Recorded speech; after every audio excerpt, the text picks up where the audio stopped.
Massachusetts Senator Elizabeth Warren has become a symbol of everything the Republican Party stands against. Everyone gets a right to basic health care. We need strong oversight of these banks. A legal scholar and a consumer advocate turned politician, Warren has branded herself as a champion of the working class and made a career out of standing up to big business. While rumors of a 2020 presidency bid remain just that, I'm not running for president. her Senate seat is up for re-election in 2018, and Republicans are already pumping millions into super PACs to defeat her. This is the story of how a law professor and politician came to be seen as the biggest threat to Republican values and the greatest hope for progressive America. Elizabeth Warren was born Elizabeth Ann Herron, the youngest of three siblings, on June 22, 1949 in Oklahoma City to middle-class parents. After waiting tables to help her family pay the bills, Warren became a star on the high school debate team. She landed a scholarship to George Washington University at the age of 16, but 2 years later dropped out to marry her high school sweetheart, Jim Warren. By 1980, Warren was a mother of two, divorced and remarried, had earned a bachelor's degree from the University of Houston, a juris degree from Rutgers, and practicing law in New Jersey. Warren then went on to become an influential law professor, teaching, lecturing, and publishing highly cited work on bankruptcy and commercial law at 7 universities around the country, eventually settling at Harvard Law School. But Warren wasn't always a liberal lion. Elizabeth Warren used to be a Republican, actually. That's Stephen Dennis. I'm a Senate reporter for Bloomberg. Around the time that Elizabeth Warren switched parties, she became a fierce opponent of a Republican drive to make it much harder to file for bankruptcy. She fought that for a decade. It ended up passing anyways. While her efforts ultimately failed, her warning calls were heard in 2008.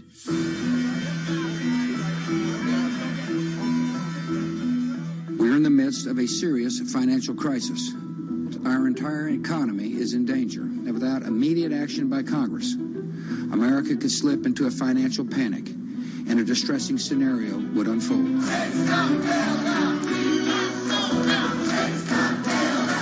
Professor Warren was tapped to help with oversight in the government bailout.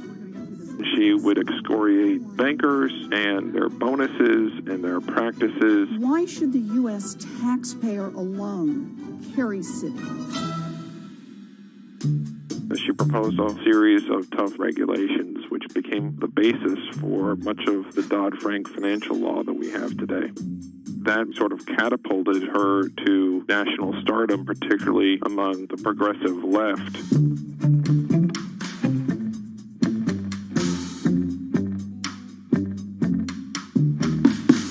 Encouraged by her newfound notoriety, Warren declared her bid for the U.S. Senate on September 14, 2011. During the race, her opponent Scott Brown tried to derail Warren by accusing her of falsely claiming Native American heritage, a controversy that earned her the nickname Pocahontas. Nevertheless, she was victorious and won the Senate seat by a comfortable margin. She used her new tenure to challenge everyone, from banking regulators and Treasury officials to members of Wall Street and Congress. I'm really concerned that too big to fail has become too big for trial. We need tough new laws to hold corporate executives personally accountable. No one should be above the law. She called for Wells Fargo CEO John Stump to resign for fraud, introduced the Bank on Student Loans Fairness Act, and reintroduced the 21st Century Glass-Steagall Act. In 2016, after staying silent during the Democratic primary battle, Warren finally endorsed Hillary Clinton and had some harsh words for candidate Trump. Donald Trump is a loud, nasty, thin-skinned fraud who has never risked anything for anyone, and that is just one of the many reasons he will never be president of the United States. But she was wrong. The forgotten men and women of our country will be forgotten no longer. Warren wasted no time resisting Trump's agenda. Have you ever managed or overseen a $1 trillion loan program? I have not. How about a $1 billion loan program? I have not. Okay. In the Donald Trump era, Elizabeth Warren has been playing defense and trying to prevent Donald Trump and his cabinet appointees from rolling back protections that she helped enact. Warren actually found herself rebuked by Mitch McConnell for reading a letter by Coretta Scott King about Jeff Sessions' record on racism during his confirmation. She was warned. She was given an explanation. Nevertheless, she persisted. That moment became something that's on T-shirts, bumper stickers, slogans, and that really galvanized a lot of support for her. It's been very hard for Republicans to get much of anything done this year, and that's at least in part to this resistance movement that Elizabeth Warren has helped champion. We are here to fight back. Enough of Elizabeth Warren. Like you, Millions of dollars are being funneled to defeat Warren in the midterm elections in 2018. But it's the rumors of a 2020 presidential bid that has further prompted powerful donors to fund her opposition, often using the same playbook of constant and ruthless ad campaigns that many believe helped Trump win in 2016. It's anyone's guess if she will endure what Hillary could not.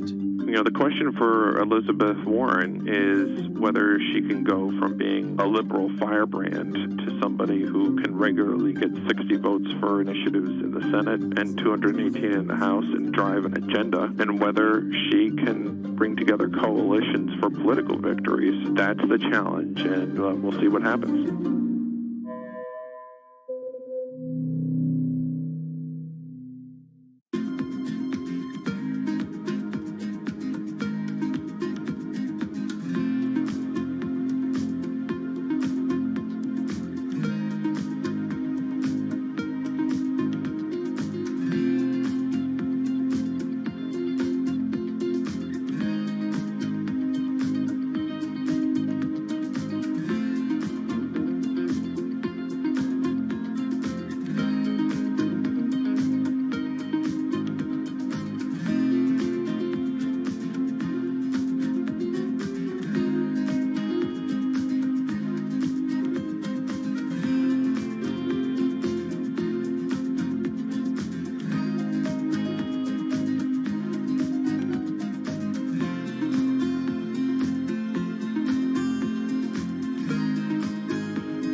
Sadiq Khan, the mayor of London, has made some powerful opponents. He doesn't know me, never met me, doesn't know what I'm all about. I think they're very rude statements, and frankly, tell him I will remember those statements. My message to Donald Trump and his team is that, your views of Islam are ignorant.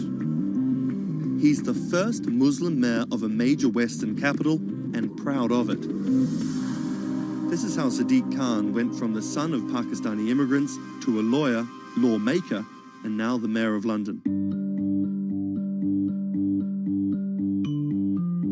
Khan's parents emigrated from Pakistan. His father was a bus driver, his mother a stay-at-home seamstress.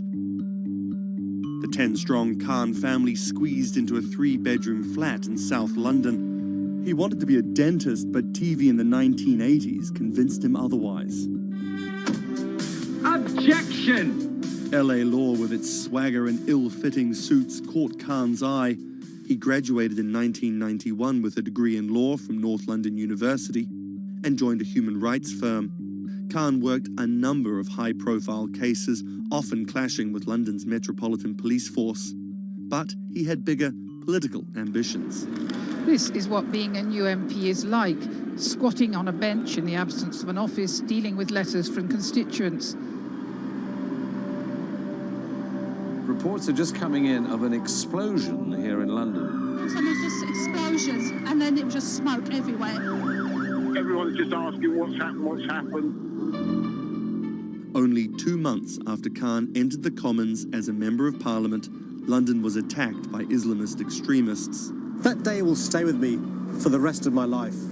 He spoke out against the attacks both as a London MP and as a Muslim.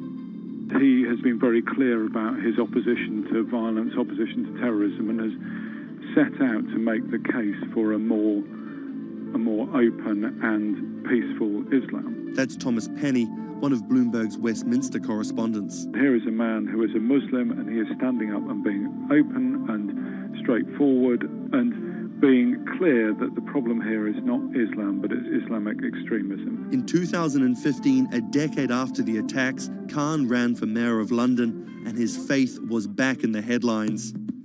His opponent, Zach Goldsmith, trying to link Khan to radical Islam. The debate got again personal and nasty.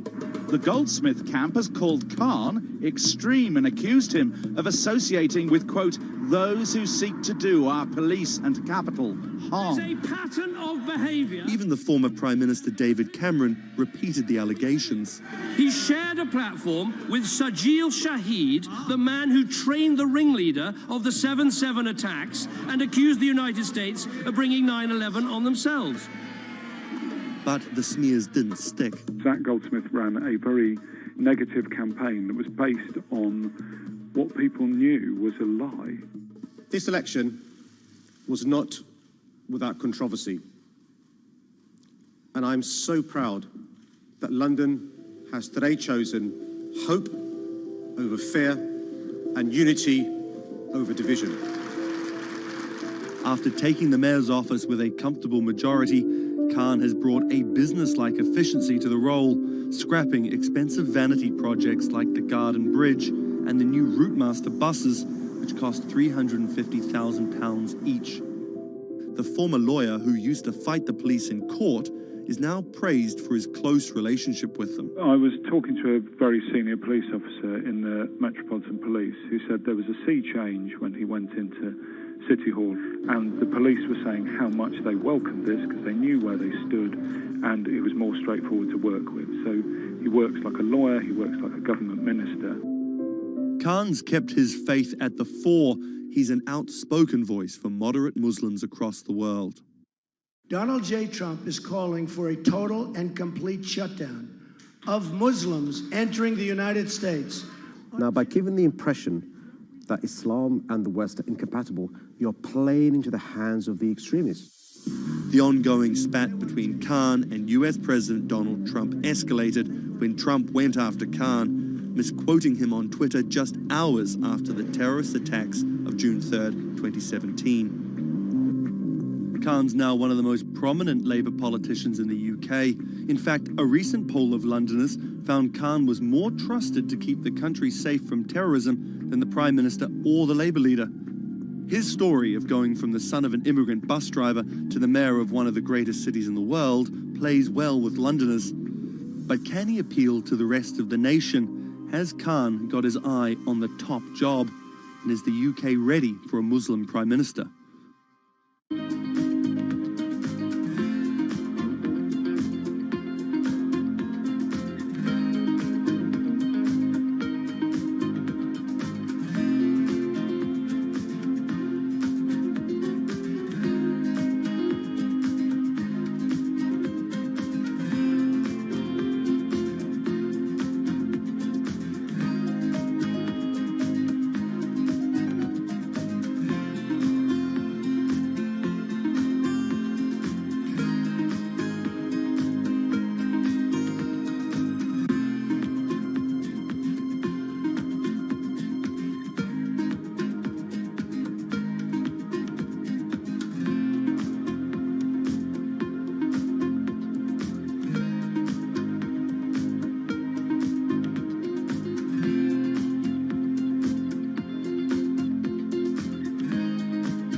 What does it take to change the world?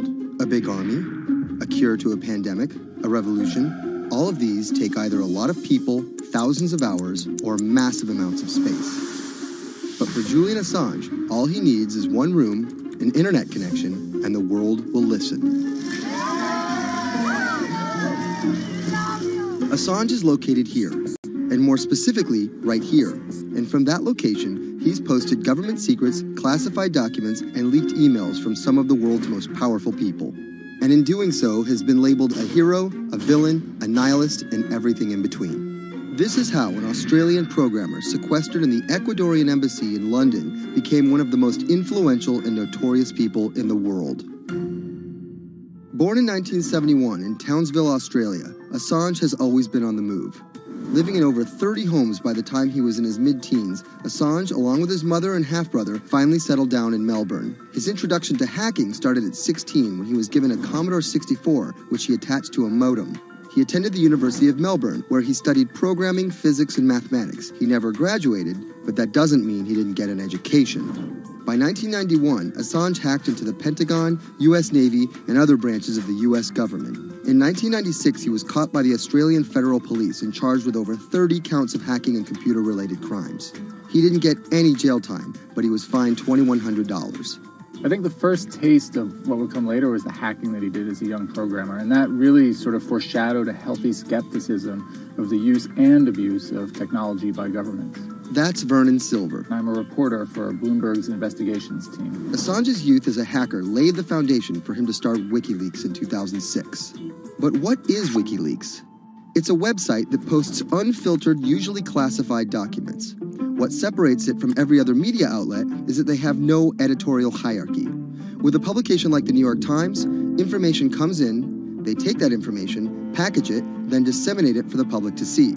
WikiLeaks, however, cuts out the middleman. WikiLeaks gathers information, most of it given to them anonymously. So what they're doing is really very simple. They get the information in one end from who gives it to them and out the other with sometimes minimal interference. Julian Assange is the leader of that, the mastermind, the creator, and really, because he thinks of it as a journalistic enterprise, the editor-in-chief. But every story starts with a source, and Assange has some unconventional sources. Julian Assange does not hack as far as we know.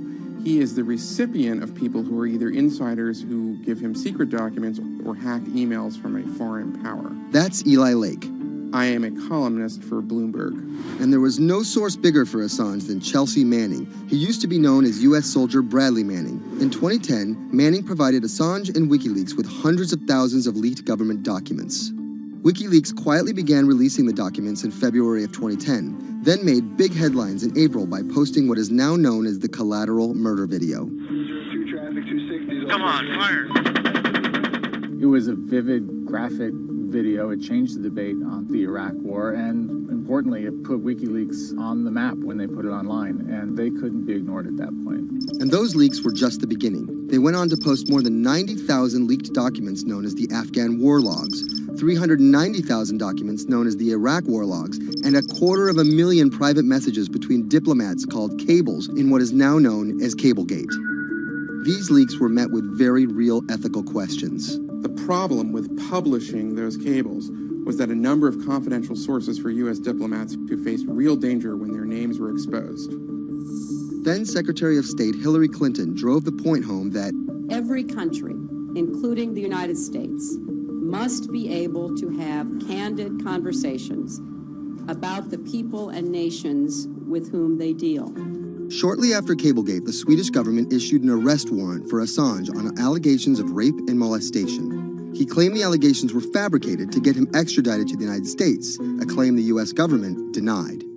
Either way, Assange's next move was to seek refuge in the Ecuadorian embassy, which really was the beginning of the new chapter in his life and what we're dealing with now, which is him being stuck in London. What was supposed to be an office in an embassy is now Assange's self-imposed prison to this very day. But that doesn't mean he's slowed down. Since being trapped in the embassy, WikiLeaks has released files about Guantanamo Bay prisoners, Syrian political figures, and the draft of the Trans-Pacific Partnership. And then came the 2016 U.S. election. Thousands of leaked emails show Democratic Party officials possibly plotting against Bernie Sanders in his race against Hillary Clinton. Over the course of 68 days, WikiLeaks released 20,000 confidential Democratic National Committee emails. In terms of the presidential race, if you look right here, when Assange released the first batch of emails, Trump actually takes his first lead against Clinton. I think we've had enough of the Clintons, in all fairness. Once WikiLeaks started exposing secrets of the Democratic Party, Julian Assange became a hero to many on the right. Public opinion kind of flip-flopped. WikiLeaks. From the emails, we now know Hillary Clinton's campaign manager makes risotto, and also how the DNC squashed Bernie Sanders' campaign. One thing we don't know is who gave Assange the stolen emails in the first place. Many leading Democrats say they suspect it was the Russians. They released an analysis from a private cybersecurity firm that had said it was the Russians. But Assange claims our source is not the Russian government, and it is not a state party. So this is where we stand today. The public still doesn't know who provided the emails to WikiLeaks. Meanwhile, Assange is still running WikiLeaks and still releasing documents. In March 2017, he started publishing documents from the CIA's Center for Cyber Intelligence called Vault 7. The CIA, the agency charged with finding and keeping our top secrets, can't keep its own secrets. As long as Assange has a connection to the world, no government secret will be too far from exposure. Julian Assange is still in the embassy. Maybe he'll leave, maybe he won't. Kind of regardless, his work has been done. He's changed the way people think about their governments, about their own secrets, about their own hackability, and really the world has changed because of him.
it debuted, the 4G wireless we have today allowed people for the first time to hit the road and explore unknown places with only a smartphone for directions. When 5G arrives, it could enable driverless cars to take us there as well. 5G stands for fifth generation mobile networks or wireless systems. It's insanely fast and can accommodate a lot more connected devices. But the reason it's being called revolutionary is because 5G will allow connected devices to speak to each other as well as people. Right now we're living in a world where really it's a one-way experience. That's Bloomberg tech reporter Ian King. The network talks to your phone, you look at your phone and access data, then you send something back to the network. What we're being told about 5G is that really for the first time we're going to see machines communicating with each other over mobile networks in a meaningful way. 5G could end up being 100 times faster than what we have now, with speeds that could reach 20 gigabits per second. In plain English, that means downloading a full-length HD movie in seconds.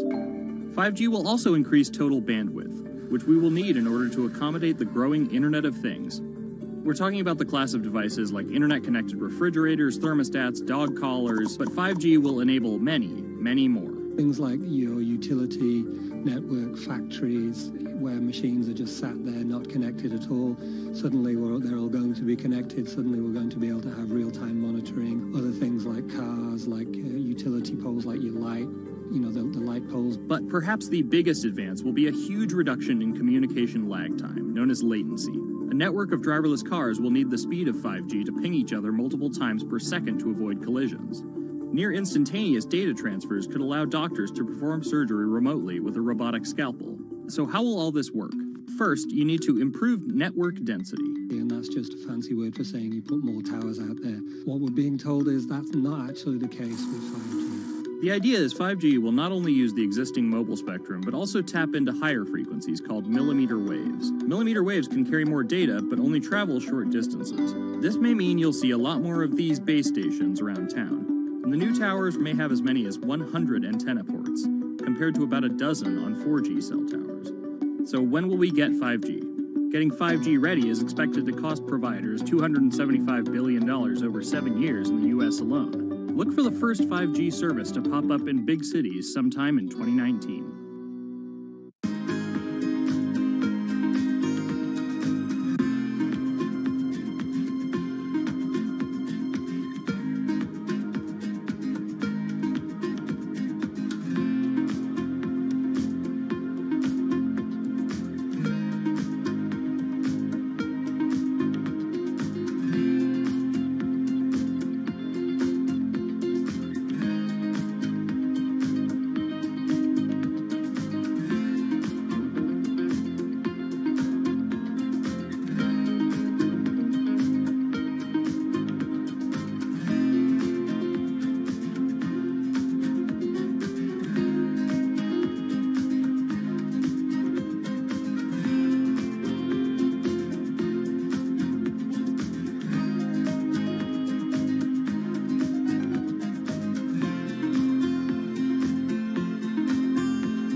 People think of Vladimir Putin, they think of capital P, power.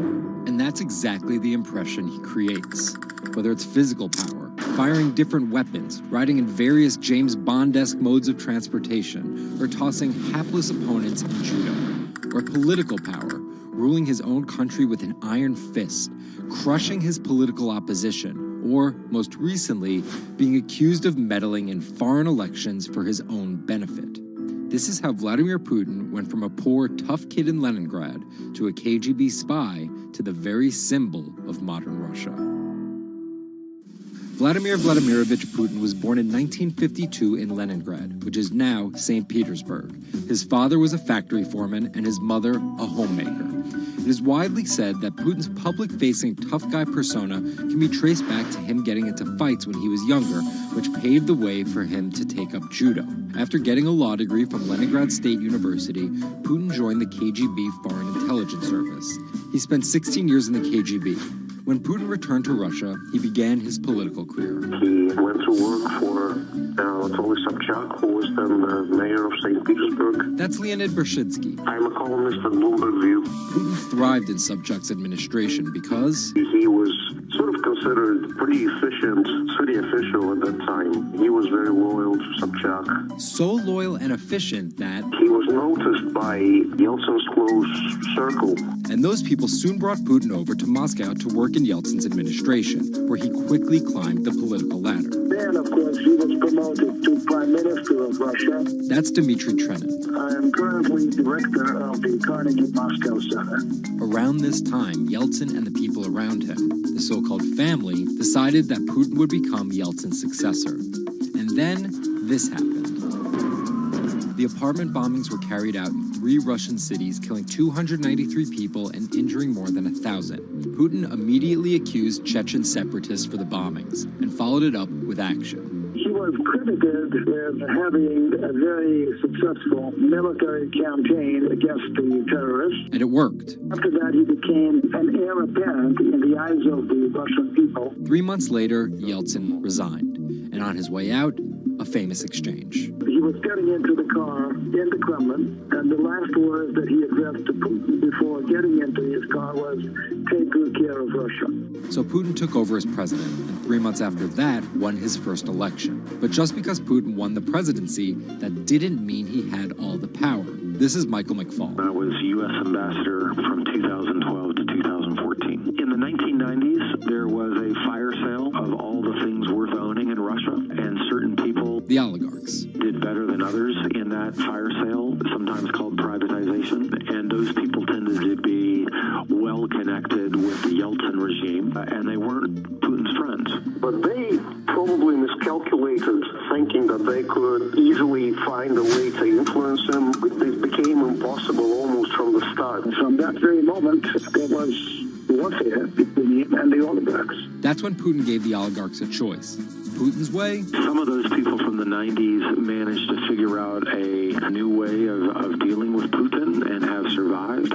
Or prison. Others could not find common vision, and so they lost their assets. Khodorkovsky once was Russia's richest person, worth $15 billion, but he ran afoul of President Vladimir Putin and spent a decade in prison. With domestic power consolidated, Putin focused on restoring Russia's global influence. Putin is the guy who believes in the expansionist Russian state.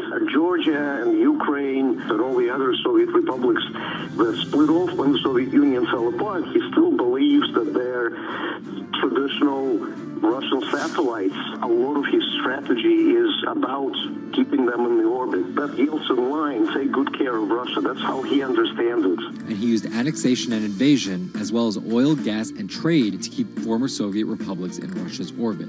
In 2008, Putin's 2 terms were up, and he decided to step down as president. Dmitry Medvedev stepped in as president, and Putin went back to prime minister. But really, Putin never left power. He pretty much continued running the country, and Medvedev was a bit of a figurehead. There was actually a period of cooperation between Russia and the U.S. that benefited both countries during Medvedev's presidency. Because Medvedev did not have the same negative attitude towards the West as Putin did. But when Putin came back to run for a 3rd term, in the lead up to the 2012 election, it was widely believed that both the presidential and parliamentary elections were rigged, and Russians took to the streets.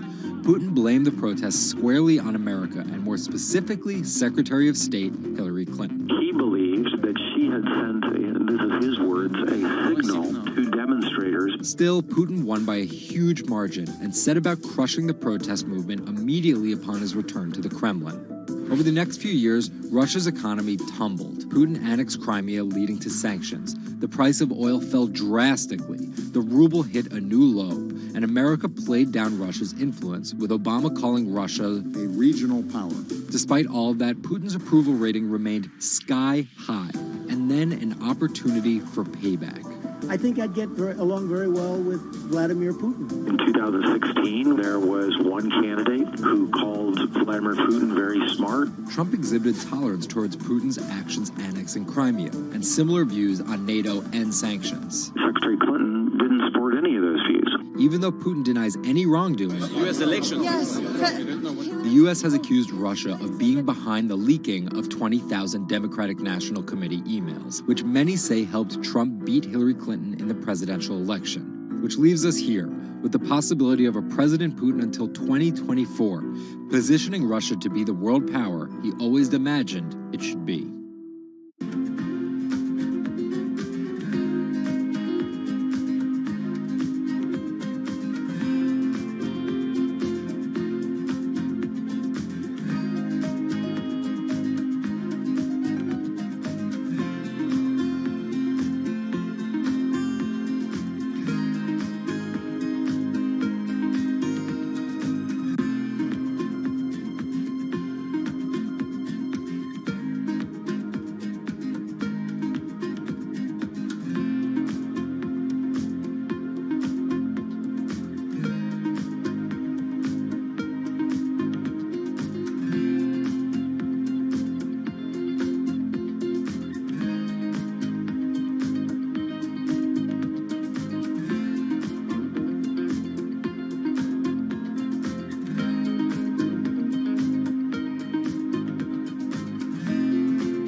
Jack Ma is Asia's richest man and most recognizable business tycoon. He's the chairman of Alibaba, China's e-commerce giant and one of the 10 largest companies in the world.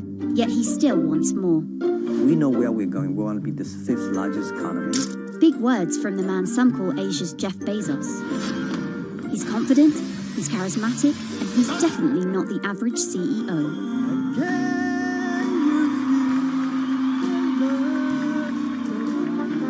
This is how a poor school teacher went from the classroom to being one of the most influential multi-billionaires in the world.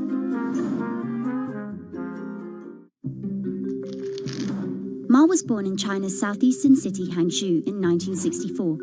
His parents were traditional musician storytellers. As a teenager, he started to learn English from foreign tourists after China opened up in the late 1970s. And then for 9 years, Jack Ma hung around outside the Hangzhou Hotel, which is now called the Shangri-La. He would get up at 5 a.m. to talk to travelers. That's Bloomberg technology reporter Lulu Chen. And I cover China Internet for Bloomberg. Ma failed China's National University entrance exam twice before being admitted to local teachers' college. He graduated in 1988. He applied for 30 jobs and got rejected, including from the fast food giant KFC. When KFC came to China, come to say, 24 people went for the job. 23 people accepted. I was the only guy. Then Ma got a job at a local university and taught English there for about 5 years, earning just $15 a month. On the side, he started a translation company with several friends. During a company trip to the US in 1995, Ma had his first encounter with the internet at a friend's place in Seattle. I searched the first word beer. I don't know why, because it's easy to spell, baby. And I see beers from Germany, beers from USA, beers from Japan, but there's no beer from China. So he searched for the word China instead and still couldn't find anything. And that got him thinking. He wanted to build something that would put China on the world's map. He started China Pages, a Yellow Pages-like website, but it didn't take off. Then Ma joined a government agency in Beijing to help set up a website. By 1999, the internet stock boom had gripped Wall Street, and back in his Hangzhou apartment, Ma decided to try again. With his wife and a group of friends, Ma raised $80,000 and set up Alibaba, a site that allowed businesses to sell stuff to each other. 人家美国人强就强它的硬件，强就强它的系统基础，这方面确实比你早。但是玩信息玩软的，中国人的脑袋绝不比你们长。我们在座的所有的人的脑袋绝不比你们长。By 2000, Alibaba had raised $25 million from investors, including Goldman Sachs and SoftBank. He had no business plan and zero revenue, but his eyes was very strong eyes. In 2003, Alibaba started Taobao, a platform for individual sellers to trade with each other, and publicly declared war against eBay, who had started to make a foray into China. Jack Ma has this famous saying that Alibaba is a crocodile in the Yangtze River, whereas eBay is a shark in the ocean. And if they fight eBay in the ocean, then they'll lose. But if they fight them in the Yangtze River, then they have a home base advantage. In 2007, just 1 year after it forced eBay out of China, Alibaba debuted its business-facing division on the Hong Kong Stock Exchange. But it delisted 5 years later as its performance sagged. But in 2014, Alibaba raised $25 billion in the world's biggest IPO in New York. Everybody should have a dream. What if that dream comes true? After achieving dominance in the business of e-commerce in China, Alibaba has been building an internet empire worth $472 billion, with businesses in cloud computing, online video streaming, movie production, healthcare, sports, retail, and even news media. Alibaba buying into South China Morning Post really raised eyebrows. This is the largest English newspaper in Hong Kong, and it shows that Jack Ma's ambitions weren't limited to e-commerce. He wanted to influence not just Chinese users, but also overseas users as well. The US has criticized Alibaba for allowing companies to sell counterfeit and poorly made goods, but in China, it enjoys the favor of China's government. It's part of Ma's company philosophy. In love with the government, but don't marry with them. Jack Ma is an extremely fortunate man for jumping on the internet sector so early. Note that this is a person who has no coding skills at all. He's a natural showman and a gifted public speaker and really able to convince others to believe in his vision. Ma's vision of growing Alibaba to be the world's 5th largest economy faces strong competition at home and abroad. It will require more than just naked ambition and charisma, but Ma is great at getting himself in the right place at the right time. So far, it's served him well.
Thiel is a walking contradiction. He got his bachelor's and Juris Doctorate from Stanford, but speaks out about the horrors of higher education, saying college is as corrupt as the Catholic Church was 500 years ago. He's a staunch supporter of the free press, yet he bankrolled a lawsuit to bankrupt an independent media company. But these were not journalists. And most of all, he's an immigrant and libertarian who's the most public supporter of Donald Trump in all of Silicon Valley. What Trump represents isn't crazy, and it's not going away. This is the story of how an openly gay, immigrant genius, libertarian billionaire went from tech contrarian to Silicon Valley's biggest Trump supporter. Peter Thiel was born on October 11, 1967 in Frankfurt, West Germany, to Suzanne and Klaus Thiel. Peter's family emigrated to Cleveland, Ohio when he was 1. An Ayn Rand devotee during his youth, Thiel attended Stanford University majoring in philosophy. His Stanford experience shaped a really big part of who he decided to surround himself with. That's Lizette Chapman. And I cover technology and venture capital here at Bloomberg. He and his Stanford friends made their first big splash in tech with PayPal. After selling to eBay for $1.5 billion, they would become known as the PayPal Mafia for each incredible success after PayPal. For Thiel, that began with an early, modest $500,000 investment in Facebook.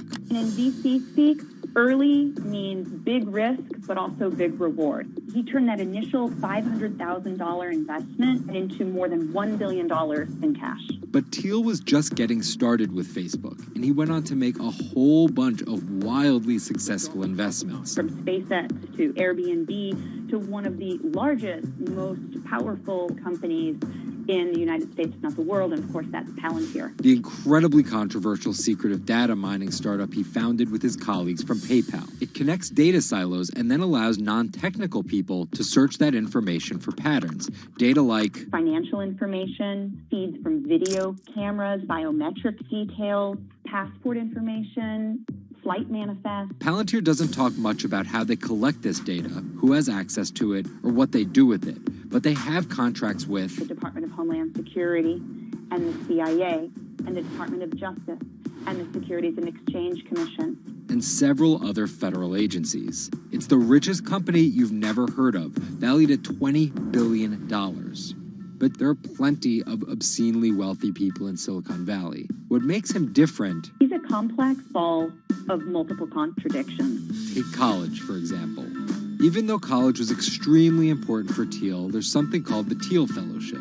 In exchange for dropping out and a promise not to pursue college, Thiel would give them $100,000 each. You basically tell people that if you get a diploma, you're saved. Otherwise you go to hell. You go to Yale or you go to jail. Also, his relationship with the press. Here's another contradiction. He's donated to free press initiatives, including the Committee to Protect Journalists. But he also secretly spent tens of millions of dollars bankrolling a lawsuit filed by Hulk Hogan over the publication of a sex tape and bankrupting the independently run Gawker Media. Why did he do this? Because in 2007, one of Gawker Media's blogs, ValueAg, outed him as gay. And with the lawsuit, he found an opportunity to get back at them by funding the lawsuit that Hulk Hogan was able to bring then, but he wouldn't have been able to do that without Thiel's money. And finally, Thiel's biggest contradiction, his endorsement of Donald Trump. When he was asked about his support for Trump, he was surprised at the outrage that came with it from many of his colleagues in Silicon Valley. He didn't want more of the establishment. No matter how crazy this election seems, it is less crazy than the condition of our country. After briefly supporting Carly Fiorina in the primaries, Thiel pivoted to Trump, donating $1.25 million to Trump and his associated super PACs in October 2016. And he didn't just help Trump financially. He gave a full-throated keynote speech supporting Trump at the Republican National Convention. I'm not a politician, but neither is Donald Trump. He is a builder, and it's time to rebuild America. And when Trump was finally elected, Thiel was given the reins to an enormous amount of power. And I want to thank you, man. You have a very special guy. He was named the transitional advisor. And in that role, he did a lot of interviewing and a lot of vetting to fill hundreds of cabinet positions and different jobs within the administration. But it turns out Thiel's support isn't unconditional. Talking to people who spend time with him, I have also heard that he is no longer a great supporter of Trump. It was reported that Thiel was unhappy with the direction of Trump's presidency. Ever since, he's been mum, making no public appearances, no statements, and staying out of the spotlight altogether. Although there have been suggestions that Trump could tap Thiel for a top intelligence post or ambassadorship, there's no indication he'd accept. He's described his relationship with politics as schizophrenic. He gets really involved, and then he runs away as fast as possible. Whether Thiel takes a new position or simply continues as a board director at Facebook and Palantir, at just 50 years old, he's primed to wield some serious influence in technology and politics for decades to come.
Two 2016 was again the hottest year on record, and the previous 17 years have seen our 16 most scorching. Scientists overwhelmingly agree.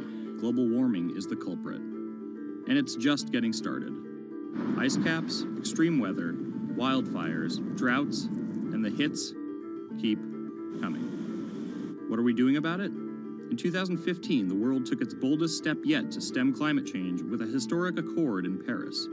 But now comes the hard part. Nations must change energy policies and invest huge amounts of money, and they will likely do it without the United States.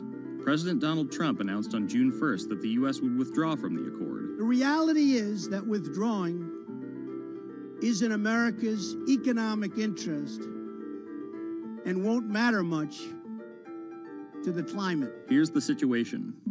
Decades in the making, the Paris Agreement united the U.S., China, and more than 190 other nations in a push to limit fossil fuel pollution. The UN-sponsored plan secured pledges to cut greenhouse gases, the emissions that trap heat in the Earth's atmosphere, in an effort to avoid the rising seas and other environmental disasters that climate models predict. But even if all pledges are met, the globe is expected to warm by as much as 3.4 degrees Celsius this century, more than the UN target of well below 2 degrees. Meeting the Paris Agreement means that governments will have to offer more incentives for clean energy, scale back support for fossil fuels, make emissions more costly, and reduce deforestation. It's estimated that the deal will require $13.5 trillion of spending through 2030. Here's the argument.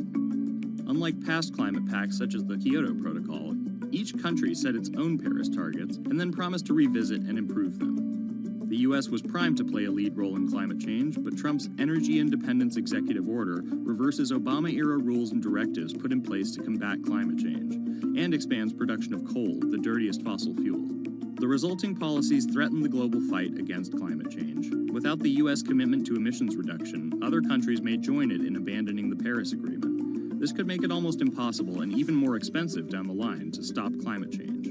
Optimists argue that the shift to a lower carbon future is already underway. Businesses, cities, and U.S. states, such as California, are already investing in wind and solar and taking other steps to make it work. I've actually been called an environmentalist, if you can believe that.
There's an inherent attraction to light and being human.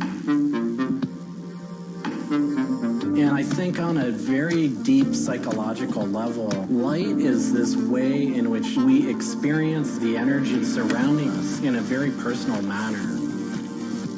My name is Matt Dilling. I'm the founder of Light Bright Neon Studio, and we manufacture, produce, and restore neon works of art and design.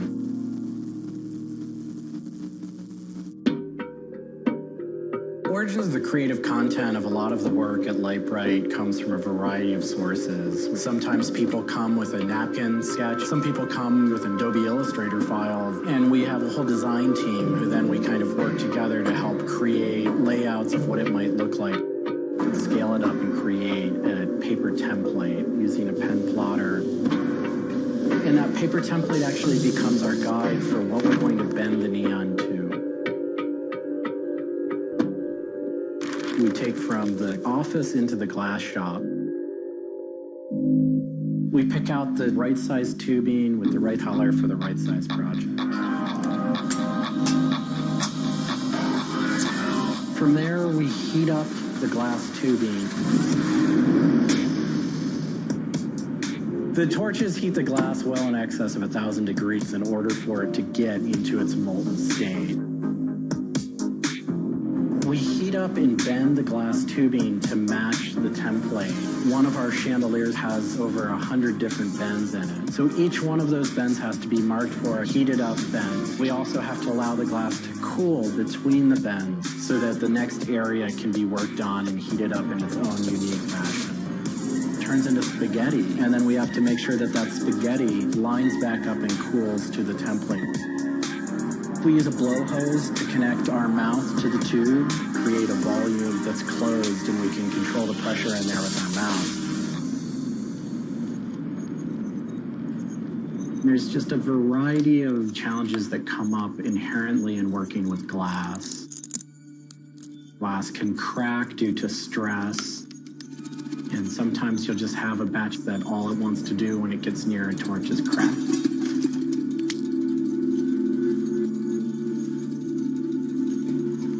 After we've bent various components, we have to go in using the crossfire or the hand torch and actually weld all of those pieces together.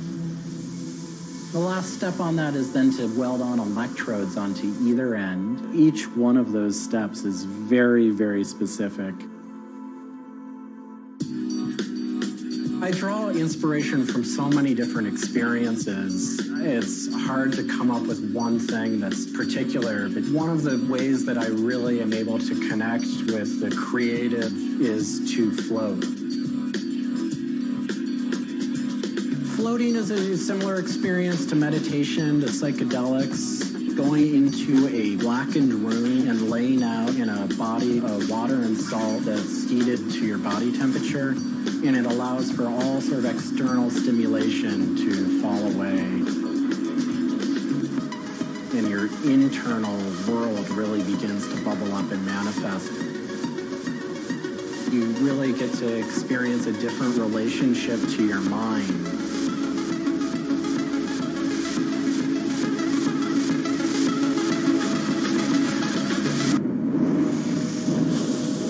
I think I work with neon because I can't not work with it. It's so challenging and so rewarding. And those things are so intertwined that there's no way of separating it out. I've learned so much and continue to learn so much by working with it. I find so much inspiration in working with it, and I just continue to experience new and different things through the medium. It's that close to me at this point.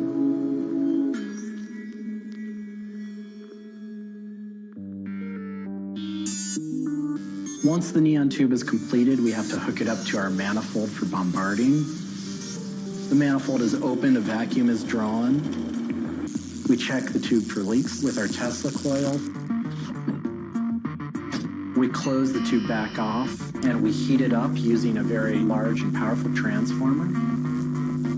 As the tube is heated up, it releases anything that's not inert inside the tube, and we evacuate that out. We introduce the gas into it, and we seal the tube off, sealing into that tube whatever gas we introduced into it. I think my favorite part of making a neon light is when I see it lit up for the first time. Different gases, when electrified, emit different wavelengths of light. Neon gas is this very bright orange, fiery red color. Argon gas creates a very intense blue, but that light output that is produced can then be expressed in a different wavelength by coating the inside of the tubes with a phosphor coating that takes that one wavelength of light and emits a different wavelength. bring it over to the aging table, where we hook it up to an age-in transformer and allow it to settle, age the gas in that we've introduced to it. There's always a stray particle of something left inside the tube. But that time that the oxide coating can act to scrub whatever is left inside the tube while things are getting settled into place.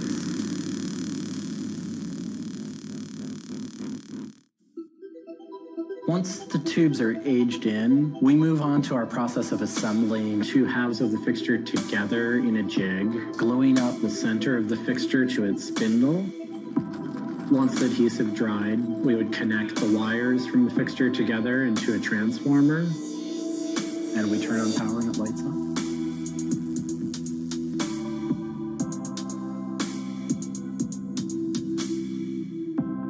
Part of what we love about what we do here is that we try and put out into the world the kind of things that we'd like to see.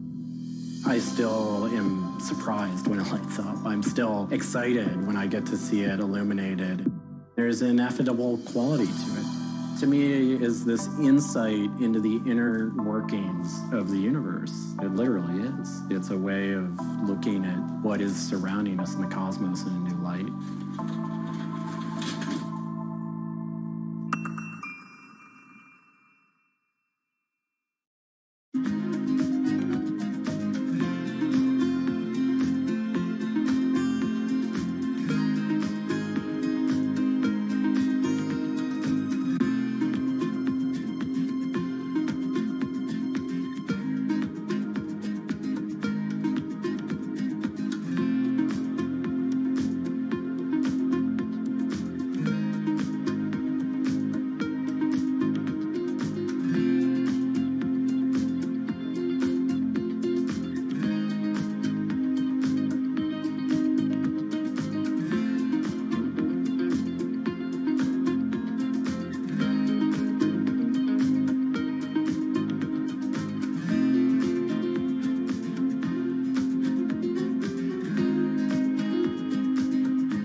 Connection lost.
It's a bit like an addiction.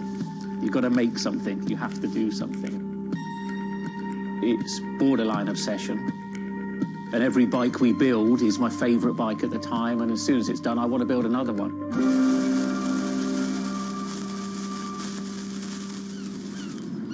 Sven cycles is something I've been thinking about ever since I started cycling in my late teens. We want bikes that ultimately you'll really enjoy riding. There's never a bike that's the same. There's always a slight change. And as we build them individually as well, they have the marks of a bike that's built by hand.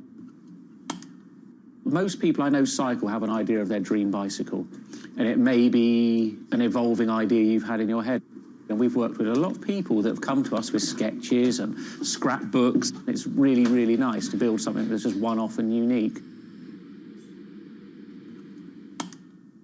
I think a lot of people see a bicycle as two wheels and a frame in the middle. There are a lot of subtle changes and nuances in design which can change the riding characteristics quite dramatically. I'm a really big fan of modernist architecture, and the simplicity of a modernist building is really hard to achieve. And with some of our bikes, they may look very simple, but I think people should not underestimate the time and effort that goes into designing a product. Tubing is key to a bike's feel and ride. Reynolds tubing has been in my life ever since I can remember. Growing up, I could never afford a frame manufactured with their tubing. We can now put a badge on our bike saying manufactured at Reynolds, which is a sort of thing as a kid I just wouldn't have believed was going to happen.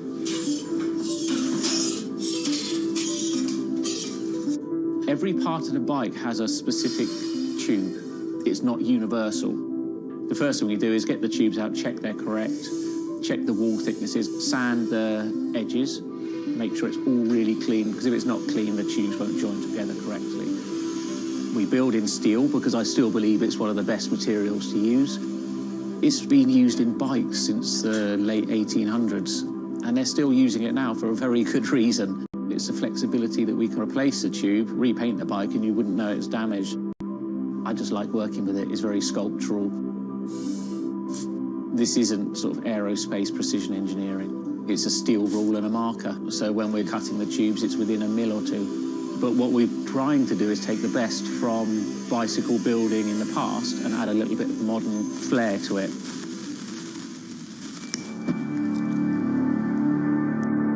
There's various techniques for building bicycles. We do a thing called fillet brazing, where you connect a pipe together. We use a bronze rod and a flame. We heat the tubes up to the same temperature and we fill the joint with bronze.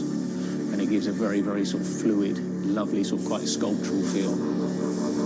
You've got to practice. You've got to be able to judge material temperatures. You've got to just look at it and you just get a feel for it. It's the stage where your tubes start to look a bit like a bicycle. My father's a jeweller. He'd make sort of very pretty things, which are lovely, but for me, they don't really have any function. What I love about bicycles, you can start on a Monday with a box of tubes, and you can be riding it by the weekend, and it can last you for the rest of your life.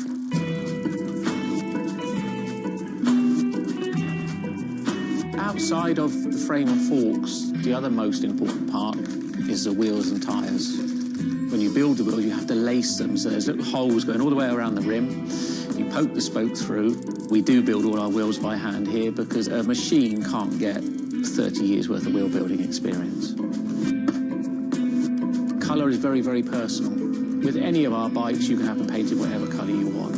We've matched one to a teapot, so we can get that scanned and we can match that, or someone's favourite item of clothing.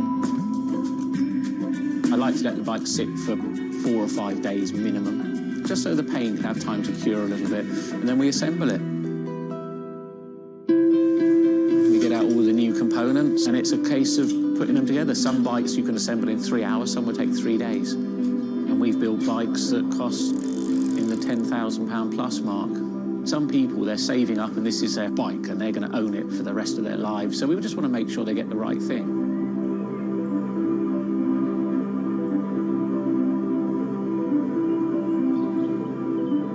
I think the bike for me was the first time I had some freedom. So as soon as I had one, I was off. A lot of people still get that thrill as when they were a kid blasting down a hill, wind going through their hair.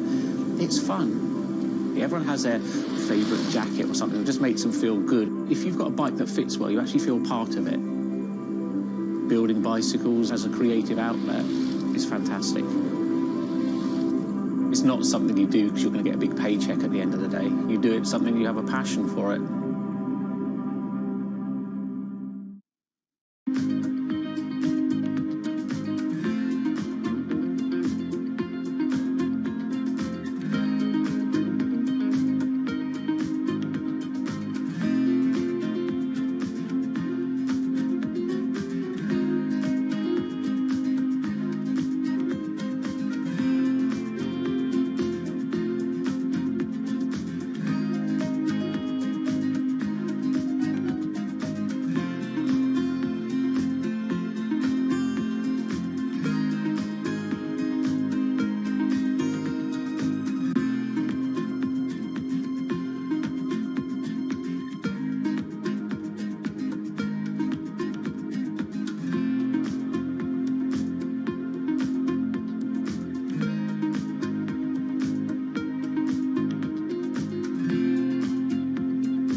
If you ever saw a wooden surfboard, it was probably hanging in somebody's house or underneath the deck.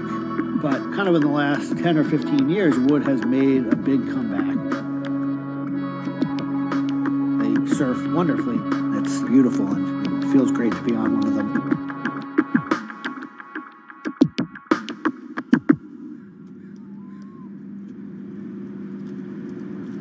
I always had a love for wood and kind of passionate about things that went in the water. I've kind of been around wooden boats most of my life. There's just so much character.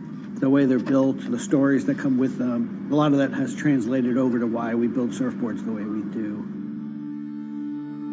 When we first started thinking about building surfboards, wood was the natural material we chose. They have a very high strength to weight ratio. Wooden surfboards have the longest history of use in the surf world than any other material. People have been surfing wooden surfboards since kind of the first documented history of people riding waves. The board starts in CAD, where we take a 3D model, break down the shape, and kind of create frames and templates and all the inner parts of the board that we get cut on a CNC machine.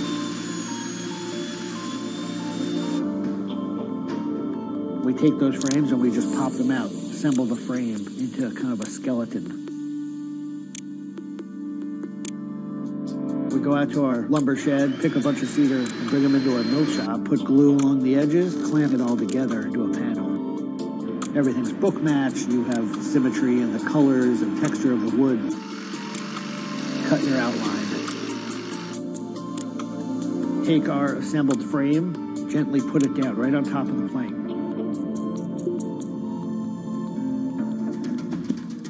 Once that foundation is started, you're basically building up the three-dimensional shape, the outside part of the board, using lots of strips that kind of interlock and fit together. Every piece of wood is going to be different, and it's all going to react differently. There are frustrations with it, but I think that's one of the things that keeps it challenging. You learn to read the kind of what the grain lines are doing and what the color of the wood is telling you.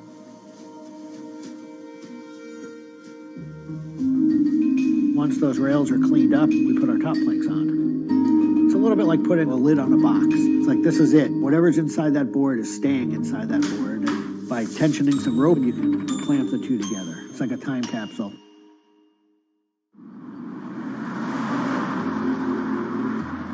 What makes our boards unique are they are built right here in York.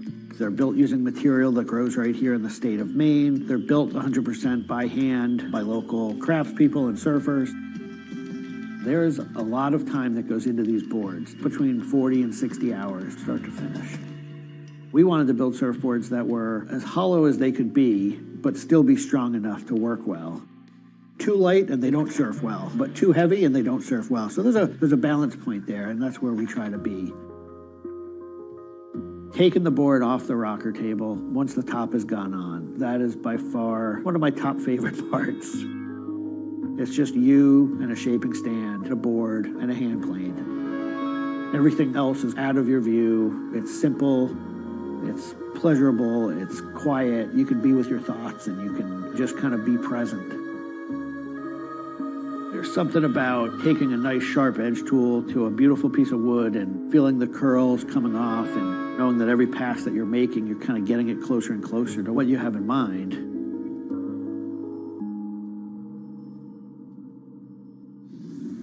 Once we've shaped it down and the board's looking like it's supposed to look like, it's time for it to go into the glassing room. 4-ounce fiberglass, laying it over the board, draping it over the edges, cutting it, applying epoxy, and on the board. Once both sides are lamb coated, it's time to put in the hardware. Drill and router and install the fin box. And on the other side, we drill and put in the leash plug and a vent.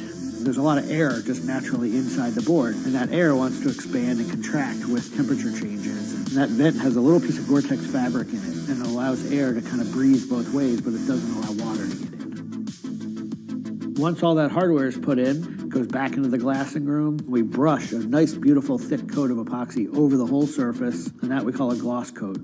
That's supposed to look beautiful and glossy and shiny and flawless.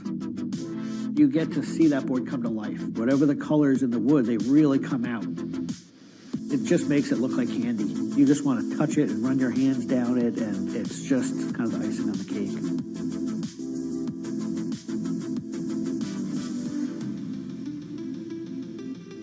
Once everything is hard, we put it into what we call the oven, get that epoxy to cure, really kind of bake it, and just get it to harden. Put in the fin, screw in the vent, and ship it out. We just love the idea of building something that's sustainable and long-lasting and made by hand. Kind of gives you a deeper connection to the product over something you might buy on a shelf.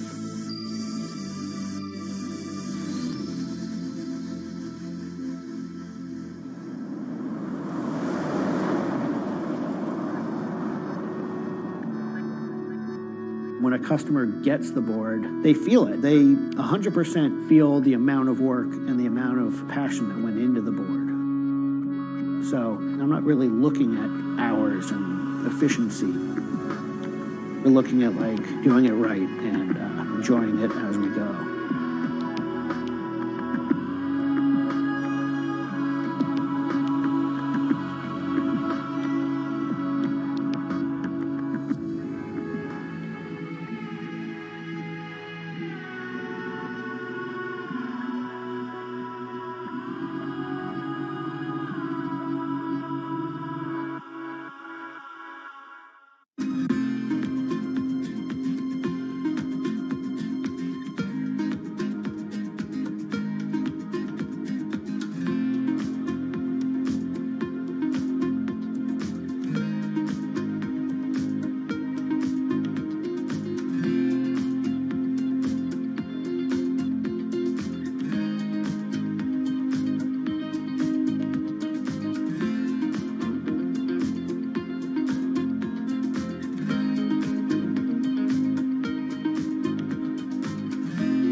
Ma Baoli, better known as Gang La, is one of the 4 grand marshals leading New York's Pride Parade this year. But in the country he comes from, being gay is still a social taboo. The CEO of a Beijing-based internet company is on a mission to improve the lives of millions of gay men in China. 对于每一个 LGBT 人群来说，即使这个国家不允许你跟同性爱人结婚，但是你仍然要勇敢地去选择你自己的生活，你仍然应该拥有幸福生活的权利。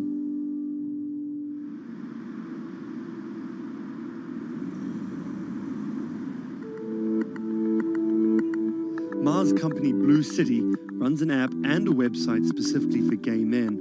Blued is one of the biggest gay social networking apps in the world, with an estimated 30 million registered users. Unlike most other apps, Blued is more than just dating or hookups. 大家可以在我们这个软件里面找他自己的情感，然后可以阅读相关的内容，然后可以进行一些娱乐，比如玩游戏啊，比如看直播啊等等。Back in 2000, when Ma studied at a police school in northern China, he realized he didn't feel like everyone else. 因为他们都找女朋友，然后谈恋爱，但是我对长得好看的同性的男生，我反而觉得对我更有吸引力。所以那个时候我就到互联网上去找这样的一些资料，然后希望能够告诉我自己我到底是谁。互联网上所有的信息都是负面的，都是错的，就是说同性恋要电击疗法，要被治疗，然后要吃药等等。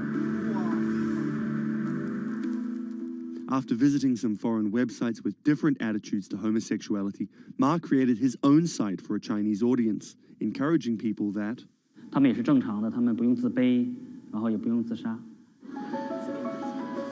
Even though attitudes towards homosexuals are slowly changing in China, it's still a social stigma. The virtual world of Blued, where members can be open about their sexuality, is for most a striking contrast to their real lives. This is live streaming, a function added to Blued in late 2015, right as the internet craze was starting to take off in China. Many self-made stars like Jin make decent amounts of money by receiving audiences' virtual currencies and gifts. 我们不是彼此的初恋，初恋这种事儿多不靠谱啊。For Kyle and Klaus, a couple who have come out, live streaming on Blued means something different. 其实我经常会收到很多粉丝的一些互动的留言，就是类似就是说你们让我们看到了同志情侣之间的一些希望啊，我看到这样的留言我是很欣慰。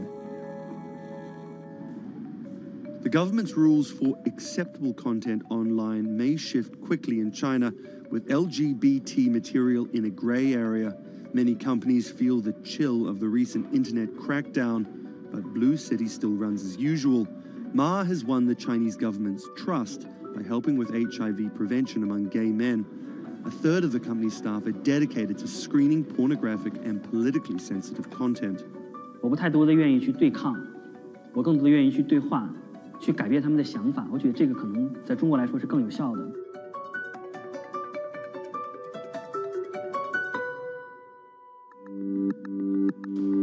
In the past 5 years, Blue City has grown from a team of 7 people to a promising business with about 250 staff. Ma said the company earned over $15 million last year, mainly through advertising and selling virtual currencies to live streaming audiences. Now the company is expanding overseas. 我希望吧，通过我们的努力，Blue能够成为全球第一家在美国纳斯达克或者是纽交所上市的这样的同志互联网公司。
This is Rich Chiga.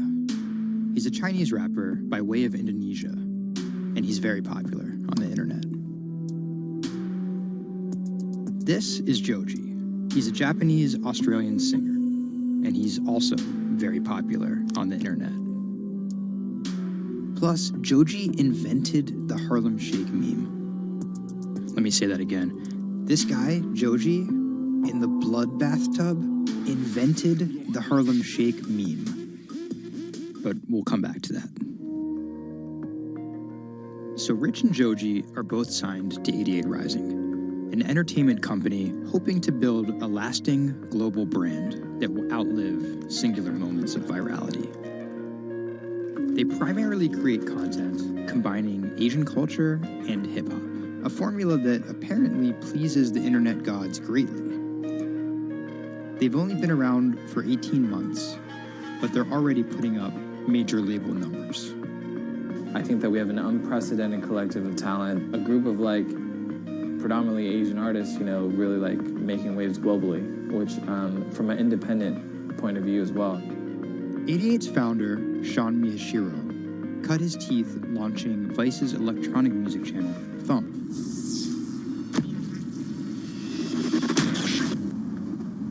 But quickly, Sean became interested in life beyond dance music. I knew that after launching a whole content platform that I have kind of the ability and the know-how to do it again, but like for what was the question. So Sean moved to the Bronx to start over and figure it out. He couldn't afford an office space, so he worked out of his car at the top of a grimy parking garage. Everything kind of started here. If you look around, this is my environment. This is my serenity, really. 88 Rising was built here. Built on the grounds of LA Fitness, residence in a parking garage. I was living in the Bronx. I'm just like, damn, where the hell do I go? So I just come up here and I just kind of figure things out every single day. Being like, okay, what the hell is this thing? Coming here was kind of like my own kind of private office, basically.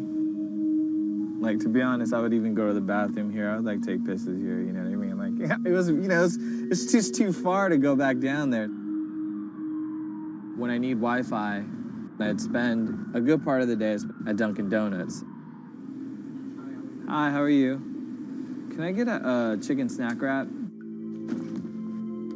Before 88 Rising officially launched, Sean caught a surprise break in the form of a Twitter friendship with a funny 16-year-old kid from Indonesia named Brian, who taught himself English by watching Rubik's Cube tutorial videos on YouTube. Seriously, that's true.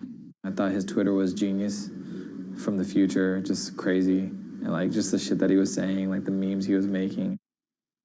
But I didn't know that he rapped or anything like that. I really didn't. And he came up with Dat Stick like 2 weeks later. 12 in the morning, pop shells for a living and baby gon' smell blood trail every minute road. Dat Stick was Brian's first ever attempt at making a rap song, and it immediately went viral. Everything was great about it. But the one thing that I noticed is the song was hard as hell. Just like everything about it, man. Just like, it was menacing, bro. Soon after the video dropped, Brian signed with 88 Rising. I'll FaceTime with Rich. Sorry for calling you Rich Chiga on my phone, Rich. Brian, he gets like super pissed off that he's saved in my phone as Rich Chiga. He's like, dude, am I not a human to you? What's good, bro? What's good, brother? How you doing? Doing great. I did the sound check. How was it? It was tight. So, Brian could definitely rap, but some viewers understandably took offense at a Chinese kid satirizing rap cliches and calling himself Rich Chiga. But if a group of well-known rappers saw the video and genuinely liked it, that could at least help validate Brian as a legit hip-hop artist. Plus, it could be really funny. It was just kind of an idea that I just had on the spot. Everything that rappers say is better and funnier and smarter and wittier. You know, it's just more entertaining. We just edit it as tight as possible, put it up, and it really worked. Yo, This nigga got a pouch on and a Reebok pouch. This is the hardest nigga of all time. You said when you come for a chigga like me, that was dope. Like, it's just lit, and I think people will take it as a joke at first, but it's like if he ran with that and kept doing more videos like that, it's just lit. You know, I'd never been to America before, and like all of a sudden, just like I see like all the rappers that I listen to just like reacting to my stuff, and I was like, what? How did this happen? The reaction video also went viral and even led to a remix of Dat Stick featuring Wu-Tang's Ghostface. I'll get on that track. You know what I'm saying? Yeah. Really, on the remix? Yeah. Oh, you know him? And yeah, the remix went viral too. Brian has since acknowledged the misstep in his name and claims he may change it. But for the time being, he's still Rich Chigga to his fans. An ever-growing global audience, hungry for more releases from emerging talent around the world. I didn't know that it was gonna be this impactful and this important to people, and I'm very thankful and blessed that it has. And every day now that I wake up, it's like it's just like a new mission every day.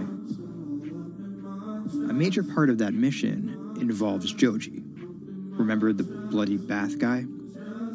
He's a former YouTube personality in the middle of a career transition. The sound of this song, Will He, it's like a trap song that you can like slow dance to. Awkward prom shit, you know what I mean? I used to do crazy episodic internet videos. It was going well, and one day it was me and a few friends just in a room. We were casually chilling, and then someone plays the song, and it's brand new at the time.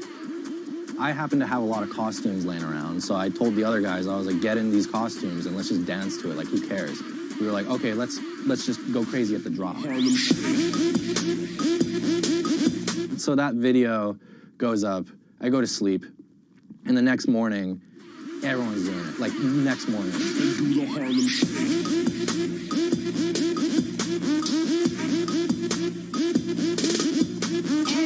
That taught me a lot about the internet, how people want to just be a part of something. And from that point on, something changed, and I was a little better at understanding demographics and people and, what they want to see and what they want to hear.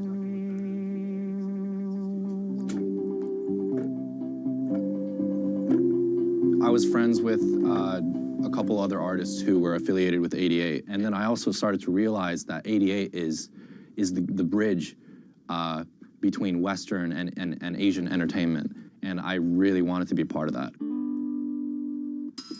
Joji just released the In Tongues EP, his first project as a serious artist. Joji's In Tongues record came out a couple weeks ago.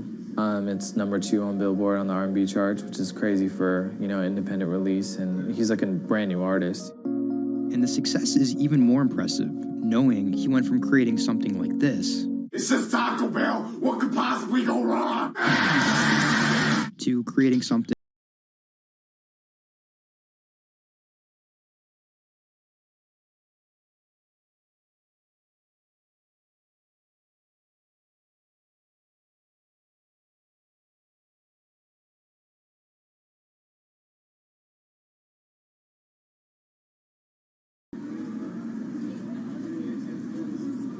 Tonight, Rich Chigga has a show in New York City.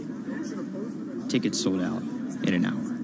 I came here, I'm first online. I was here at 1. Yeah, I was the third person online. So why'd you get here so early? Because I want to see Rich Chigga. I want to touch him. What do you guys think of Joji? He's That's my dad, son. You guys cop the new EP or like? Yeah. I woke up at 6 in the morning just to cop that shit. And then I listened to it, and that shit started making me cry. This is actually kind of exciting. Every time, this never gets old. Like, you live online and social media, but like, there's nothing like just being with the people.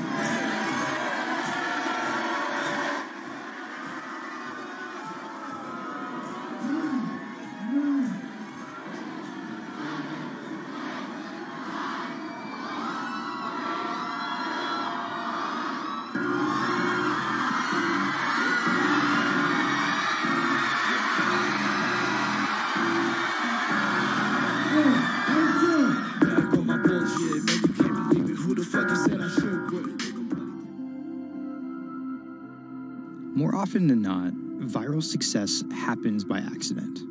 And then after an appearance on Ellen or Jimmy Kimmel, the creator's star power fizzles out. But Idiot Rising has figured out how to turn potential gimmicks into brands with an actual following that keeps coming back for the next thing. Oh, shit!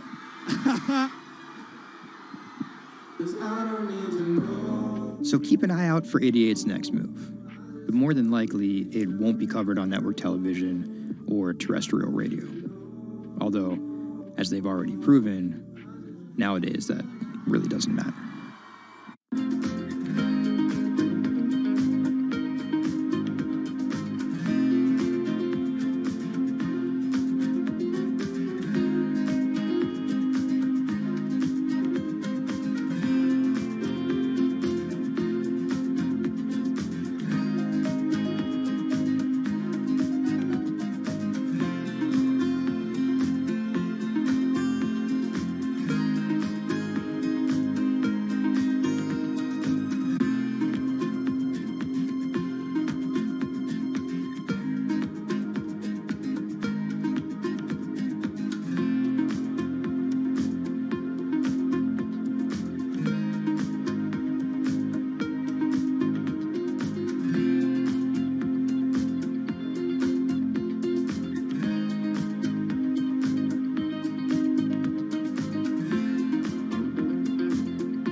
Online retailer Farfetch is betting it can shape the future. This is its concept store, showcasing the latest in retail tech. How do you capture all of that fantastic information that you gather in store with customers, touch and feel products? And we created a concept called the Connected Rail. And this is using a combination of RFID and ultrasound. The RFID signal recognizes the product, and the ultrasound recognizes the movement. Take the product off, and then you'll start to see your products appear. And essentially, it's like online browsing behavior. Whichever products you touch and pick up in the store are automatically sent to your app. This is effectively what you've created is your in-store wish list. In the middle, you'll see essentially a hologram of the product. What the customer sees, they control the experience on a touch device. What this allows the customer to do is take elements of products and then add their own style to it.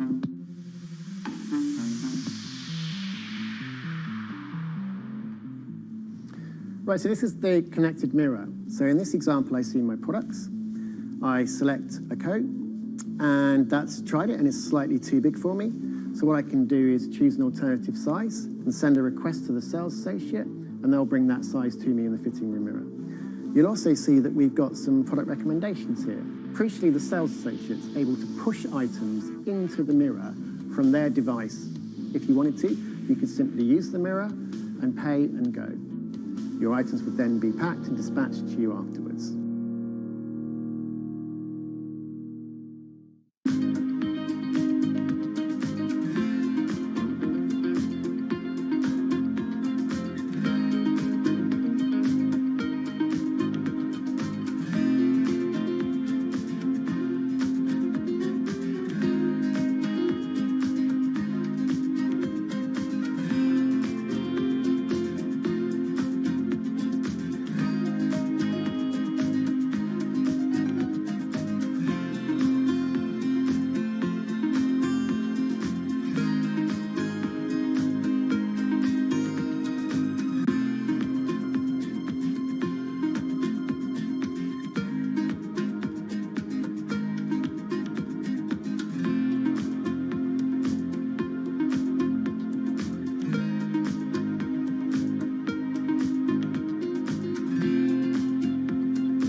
Do you want me to turn you so you're looking outwards? Yes, please. How about there? First time we came out with B, Jade said, "It feels like I've been released from prison." Do you want these, Mrs.? Definitely. Definitely. Right. Yeah. And she could say hello to everybody, people she hadn't seen for months. It's Jade. It's Jade. Oh. So you can talk to Jade through this. Hi, Katie. She's there. Hi.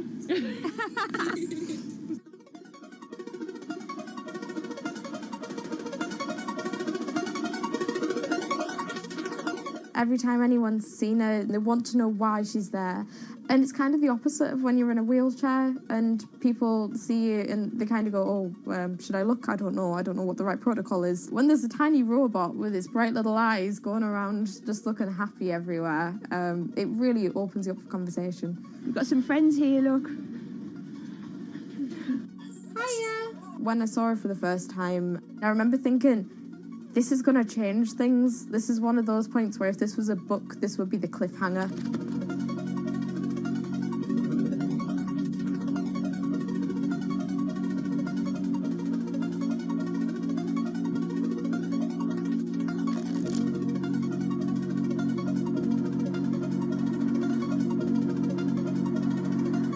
condition called Ehlers-Danlos syndrome, which means that I have a lot of dislocations, there's a lot of pain, and a lot of seizures and whatnot. So I can end up on my own in my room for long periods of time.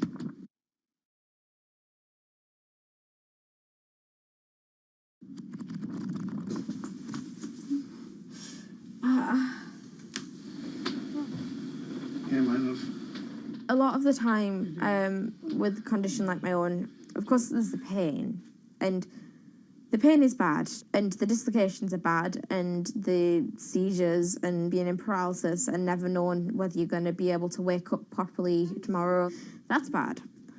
But what's worse still is being able to count the number of people you see a day on one hand. Are you ready? Sure am, I'm just hoping the connection's going to stay. Yeah, me too. Alright, here we go.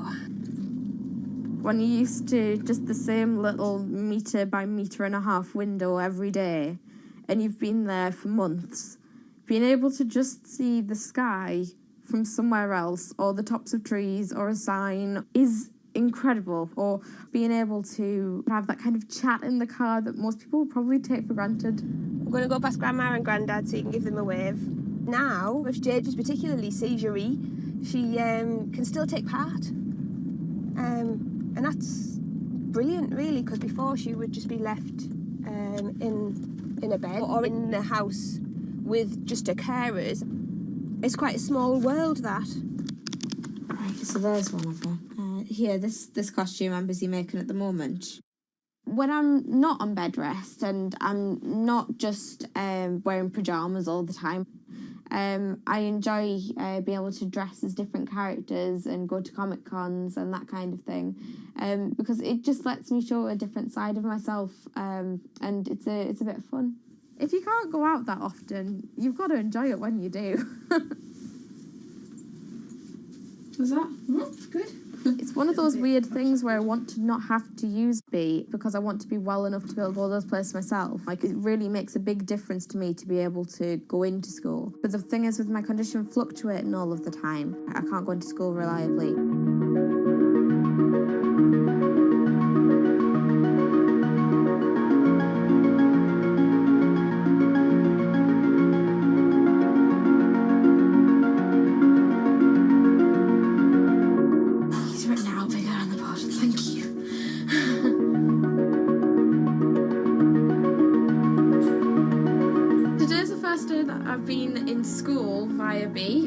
And so far it's interesting, still a few little things that we need to work out, but for the most part I think it's going fairly well, and it's brilliant because I can really tell the difference between today and yesterday. How yesterday I forced myself to go into school when I wasn't very well and I was really tired afterwards and ended up having loads of seizures, whereas today I've been able to do all of the work, I've been able to keep a clear head and not be ill, which means I'm able to be more focused on my schoolwork. So there is my first step of working, is to simplify root 8. The algebra test is next week. Now I'm trying to make friendships which I'll be able to maintain with B. Before that, I end up letting people down quite often. B gives me hope, yeah. She's just always there. And if I can't do something, she can. And if I need sort of assistance to be able to make commitments, then she's there, and she means that I feel like a more valuable person because I'm more reliable.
it debuted, the 4G wireless we have today allowed people for the first time to hit the road and explore unknown places with only a smartphone for directions. When 5G arrives, it could enable driverless cars to take us there as well. 5G stands for fifth generation mobile networks or wireless systems. It's insanely fast and can accommodate a lot more connected devices. But the reason it's being called revolutionary is because 5G will allow connected devices to speak to each other as well as people.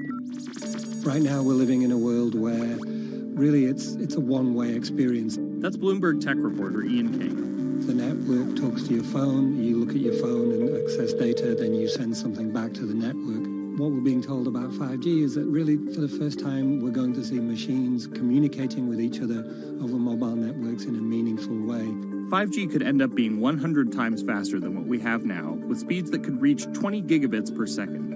In plain English, that means downloading a full-length HD movie in seconds. 5G will also increase total bandwidth, which we will need in order to accommodate the growing Internet of Things. We're talking about the class of devices like internet-connected refrigerators, thermostats, dog collars, but 5G will enable many, many more. Things like your utility network factories, where machines are just sat there not connected at all.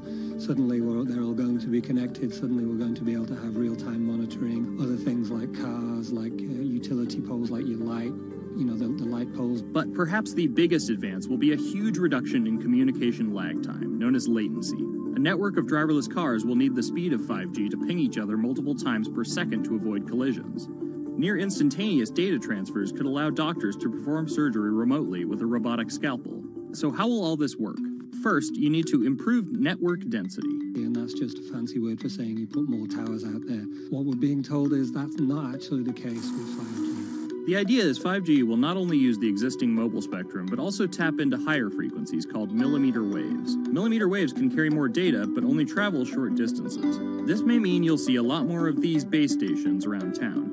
And the new towers may have as many as 100 antenna ports, compared to about a dozen on 4G cell towers. So when will we get 5G? Getting 5G ready is expected to cost providers $275 billion over 7 years in the US alone. Look for the first 5G service to pop up in big cities sometime in 2019.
The cubicle represents a tyranny.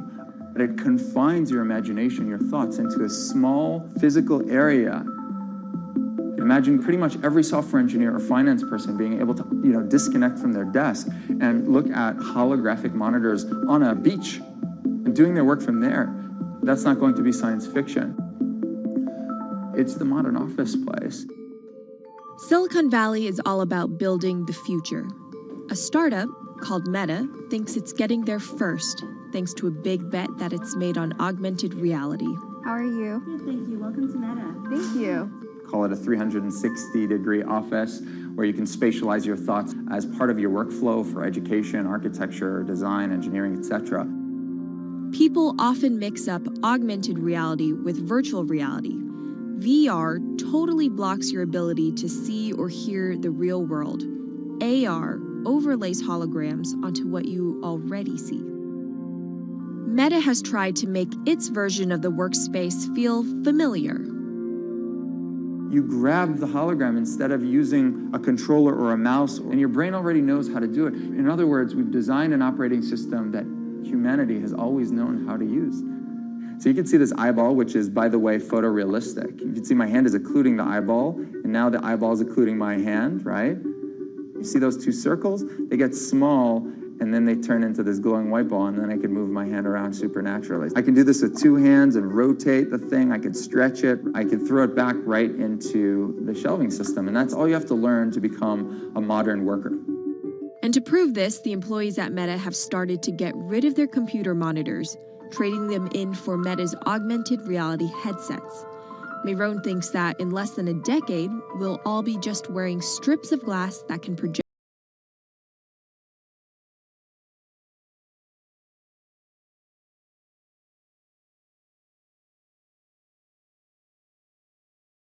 Everybody had computers on their desktop, but no one was using them because they had a lot of work to do. So they were still using typewriters. And at some point, the CEO took all the typewriters away and everybody was forced to use their computers. So it's very exciting to see a new generation of technology, a new paradigm. I consider us like pioneers in the holographic wild. I'm pulling up my browser with my hands and sending out emails to colleagues and just kind of really acclimating to the new environment.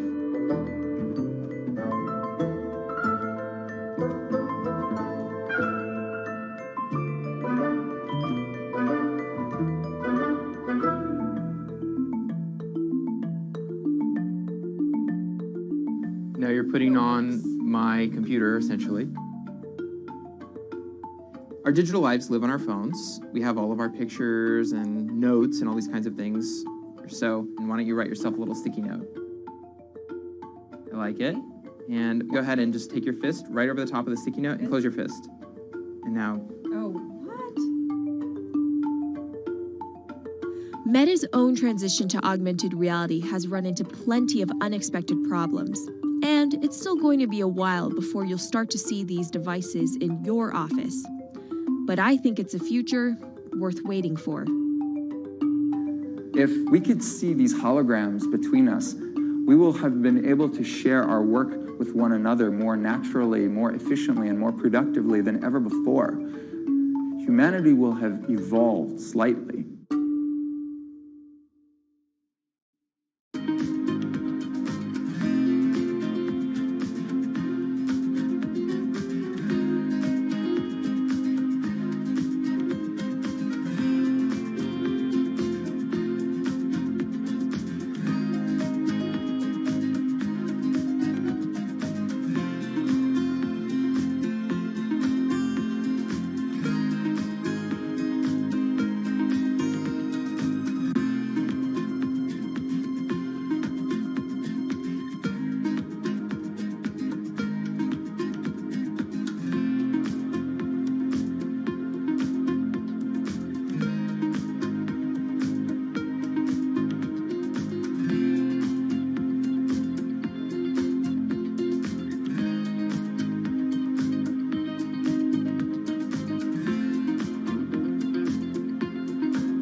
This is Hatsune Miku, Japan's sensational virtual pop star.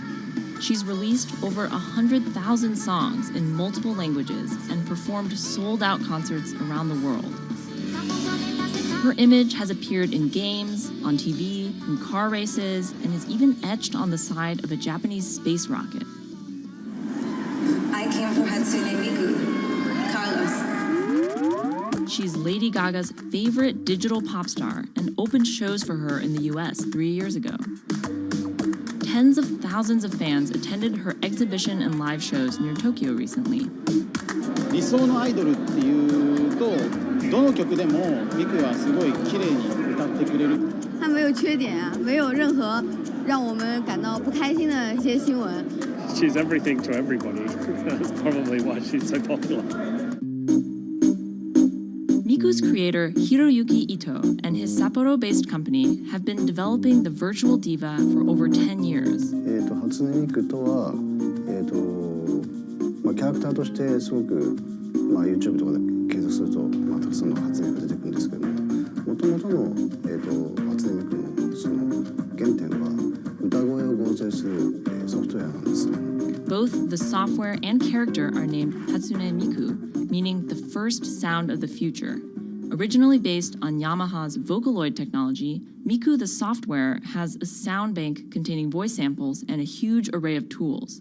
You input the melody and lyrics, then Miku the character sings them.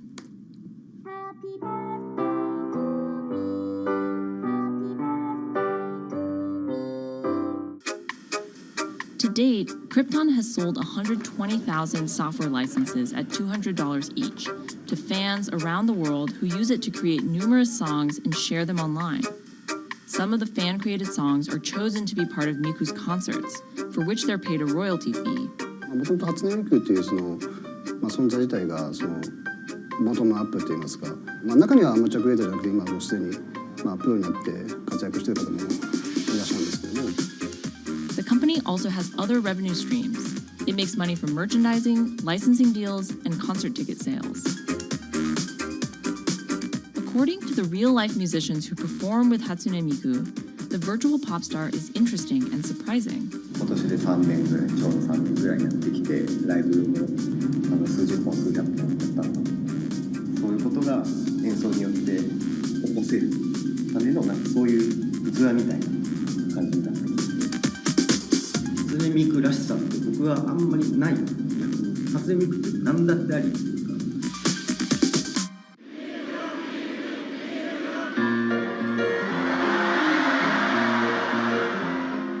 For Ito, Miku has the potential to change the way we think about music. そういう新しいそのテクノロジーによって新しい音楽のあり方っていうものを模索していきたいと思っていました。And for her fans, it goes even further. ミクって魂がないので、だからみんな魂を作り上げるために存在する。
Now, there are a lot of fitness gadgets out there. In my quest to get fit, I tested 17 of them over the last few months. At least one personal trainer I know was a little bit skeptical. Yeah, I've been watching these new technologies come to the market for almost as long as I've been a personal trainer. They're just tricks and tropes. They're not much different than the Bowflex machines or, to be honest, the original Jane Fonda workout video. But some of these gadgets that are just coming to the market do so much more than what they used to do, just tracking your activities.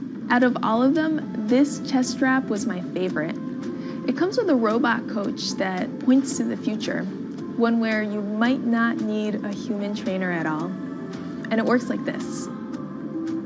You wear the chest strap so that it can read your heart rate, and that connects to Move's free app that talks to you. Welcome to Move Heart Rate Hit Outdoor Running. Let's get moving and warm up in Zone 2. Move's computerized coach tells you what to do at that exact moment, whether you're running outside or you're doing body weight exercises indoors. Swing your arms faster to get your legs moving quicker. Let's crush this round. And by reading your heart rate, she knows exactly how hard you're working. She keeps you honest. Way to go, you are in the target zone.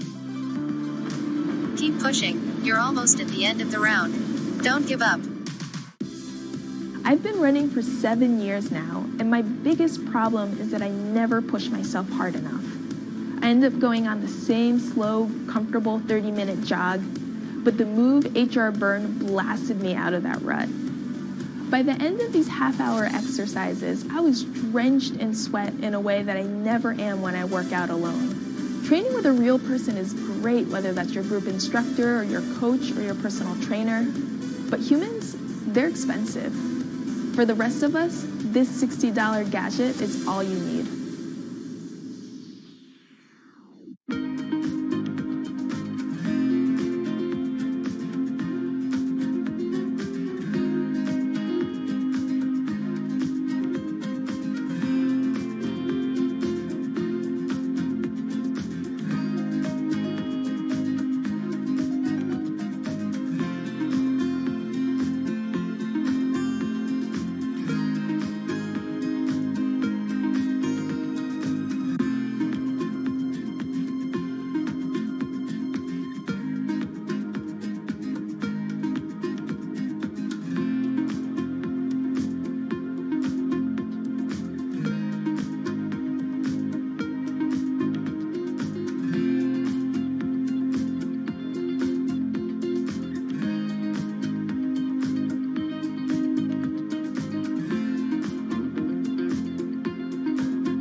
what does it take to change the world?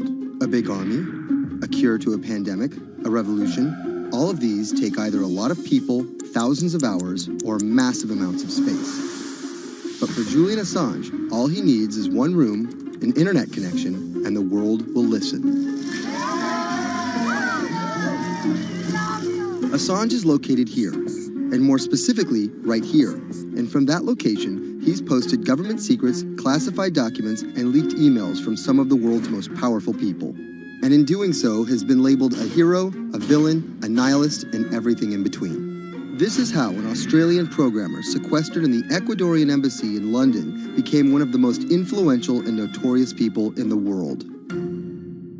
Born in 1971 in Townsville, Australia, Assange has always been on the move. Living in over 30 homes by the time he was in his mid-teens, Assange, along with his mother and half-brother, finally settled down in Melbourne. His introduction to hacking started at 16 when he was given a Commodore 64, which he attached to a modem.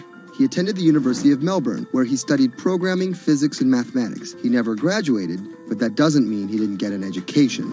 By 1991, Assange hacked into the Pentagon, U.S. Navy, and other branches of the U.S. government. In 1996, he was caught by the Australian Federal Police and charged with over 30 counts of hacking and computer-related crimes.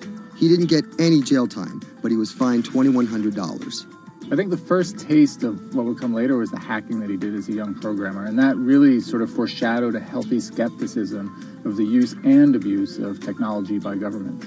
That's Vernon Silver. I'm a reporter for Bloomberg's investigations team. Assange's youth as a hacker laid the foundation for him to start WikiLeaks in 2006. But what is WikiLeaks? It's a website that posts unfiltered, usually classified documents. What separates it from every other media outlet is that they have no editorial hierarchy. With a publication like the New York Times, information comes in, they take that information, package it, then disseminate it for the public to see. WikiLeaks, however, cuts out the middleman. WikiLeaks gathers information, most of it given to them anonymously. So what they're doing is really very simple. They get the information in one end from who gives it to them and out the other with sometimes minimal interference. Julian Assange is the leader of that, the mastermind, the creator, and really, because he thinks of it as a journalistic enterprise, the editor-in-chief. But every story starts with a source, and Assange has some unconventional sources. Julian Assange does not hack as far as we know. He is the recipient of people who are either insiders who give him secret documents or hacked emails from a foreign power. That's Eli Lake. I am a columnist for Bloomberg. And there was no source bigger for Assange than Chelsea Manning. He used to be known as U.S. soldier Bradley Manning. In 2010, Manning provided Assange and WikiLeaks with hundreds of thousands of leaked government documents. WikiLeaks quietly began releasing the documents in February of 2010, then made big headlines in April by posting what is now known as the collateral murder video. Come on, fire! It was a vivid, graphic video. It changed the debate on the Iraq War, and importantly, it put WikiLeaks on the map when they put it online, and they couldn't be ignored at that point. And those leaks were just the beginning. They went on to post more than 90,000 leaked documents known as the Afghan war logs, 390,000 documents known as the Iraq war logs, and 250,000 private messages between diplomats called cables in what is now known as Cablegate. These leaks were met with very real ethical questions. The problem with publishing those cables was that a number of confidential sources for U.S. diplomats who faced real danger when their names were exposed. Then Secretary of State Hillary Clinton drove the point home that every country, including the United States, must be able to have candid conversations about the people and nations with whom they deal. Shortly after Cablegate, the Swedish government issued an arrest warrant for Assange on allegations of rape and molestation. He claimed the allegations were fabricated to get him extradited to the United States, a claim the U.S. government denied. Either way, Assange's next move was to seek refuge in the Ecuadorian embassy, which really was the beginning of the new chapter in his life and what we're dealing with now, which is him being stuck in London. What was supposed to be an office in an embassy is now Assange's self-imposed prison to this very day. But that doesn't mean he's slowed down. Since being trapped in the embassy, WikiLeaks has released files about Guantanamo Bay prisoners, Syrian political figures, and the draft to the Trans-Pacific Partnership. And then came the 2016 U.S. election.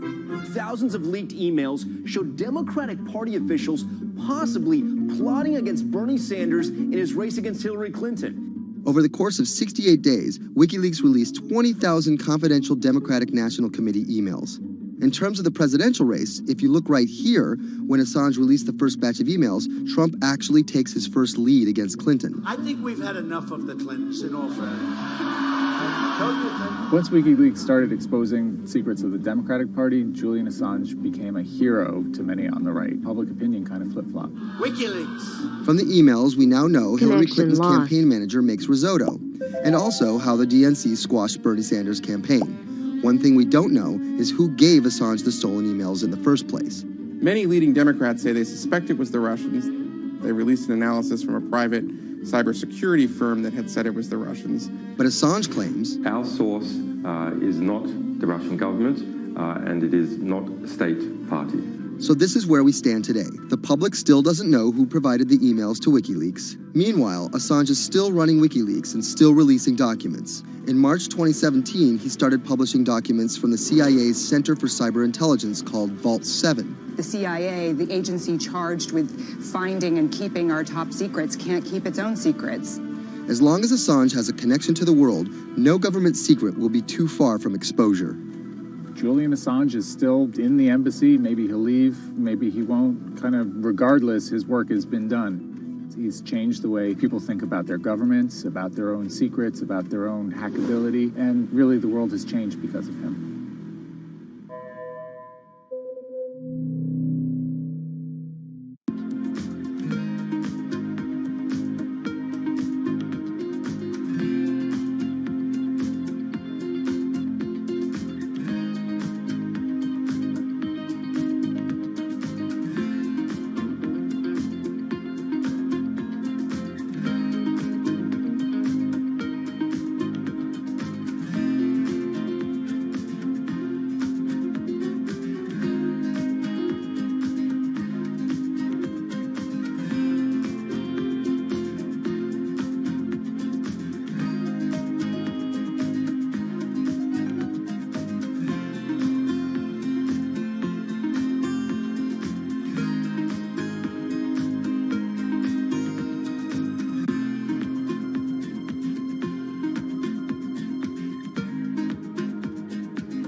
Expose everything you won't admit. And action. This entire video is based on a true story. When I do like motivational speeches or even tell myself like love yourself and you should love yourself. This is Lily Singh. But to fans all over the world, she's the YouTube star Superwoman. What if everyone's a girl, Superwoman? I know we can change the world for the better, one positive day at a time. My parents now know what I do. They didn't know what I did for a long time in the beginning of my career. I was just making videos in my room. They had no idea. Mom, Dad, have you seen my keys? I can't find them anywhere.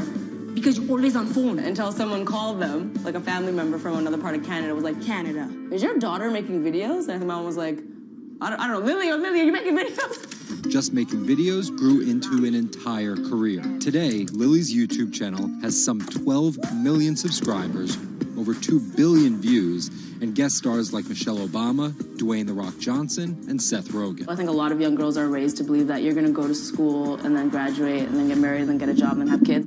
And Lily was on that path, all the way through a psychology degree at York University in Toronto. But when she started thinking about a career, I started to immensely panic and think something was wrong with me because I tried to figure out my life and it wasn't working in that straight line. It was 2010, and YouTube was only 5 years old. I thought nothing of YouTube. I was probably the last person in my circle of friends to discover YouTube. And I remember when I did, I thought, this is so strange. There's people making videos in their rooms, and other people are watching them. So she figured, why not give it a shot? I one day posted a video because I was sad, and I wanted to be creative and happy. She didn't know how to edit video or write scripts, so she winged it. It was so bad and so cringe, and my expectation was literally nothing. I was like, I'm gonna put this video up, a couple of my friends are gonna watch it, probably make fun of me, and that's gonna be the end of this.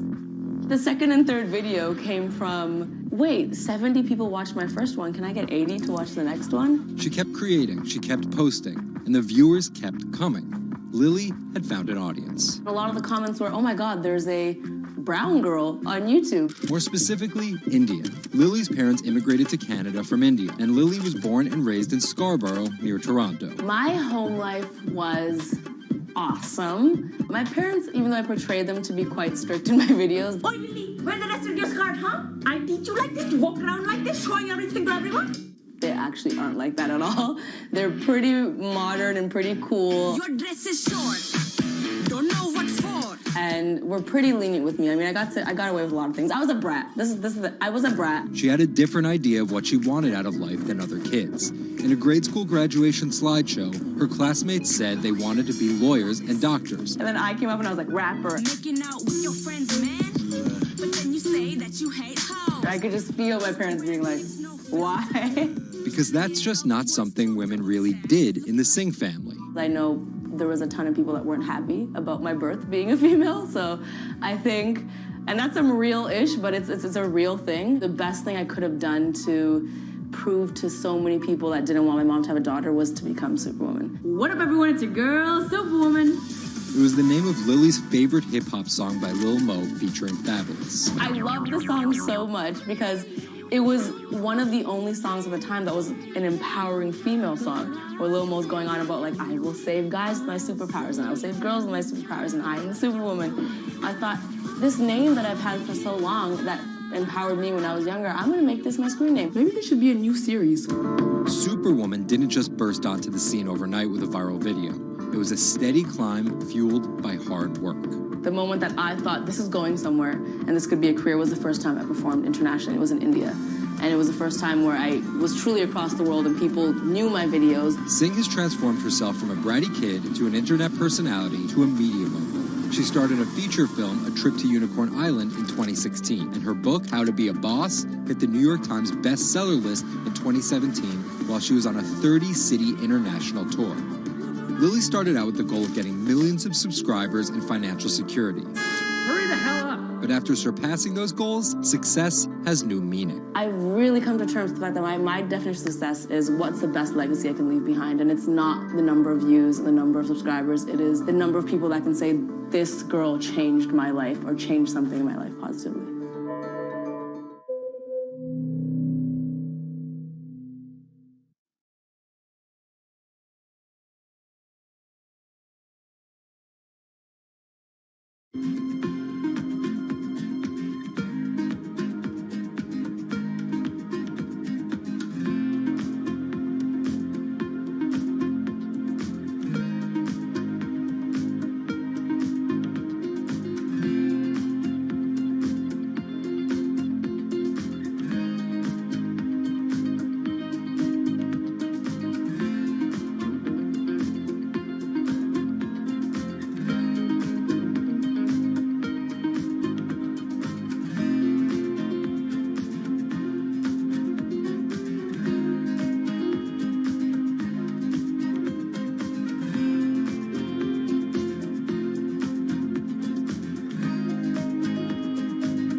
CTE is often found in the brains of deceased athletes, military veterans, and others with a history of repetitive brain trauma.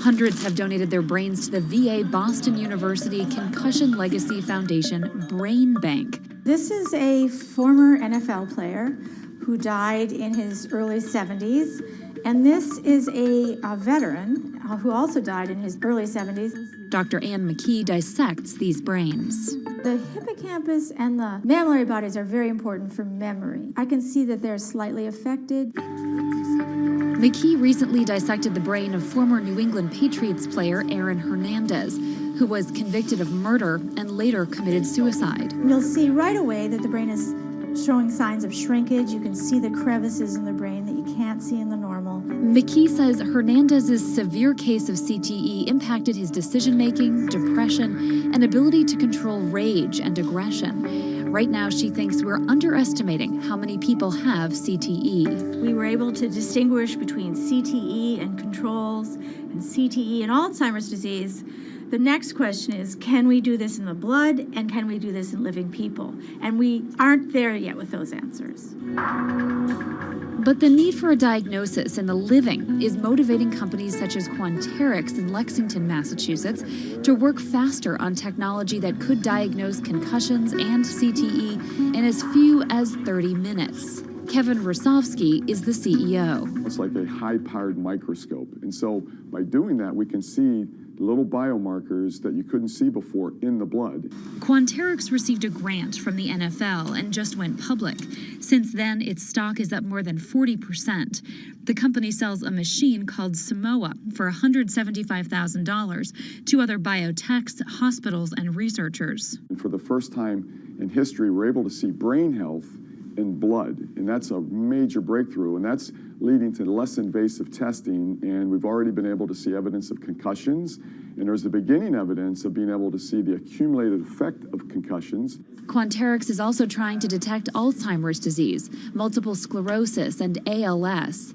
Rosovsky says he thinks diagnosing concussions will be easier than diagnosing CTE. Diagnosing CT in the living probably is a couple years away. We're real excited to see the progress, but reducing some of that work into actual tests in a laboratory takes time. There's regulatory approvals.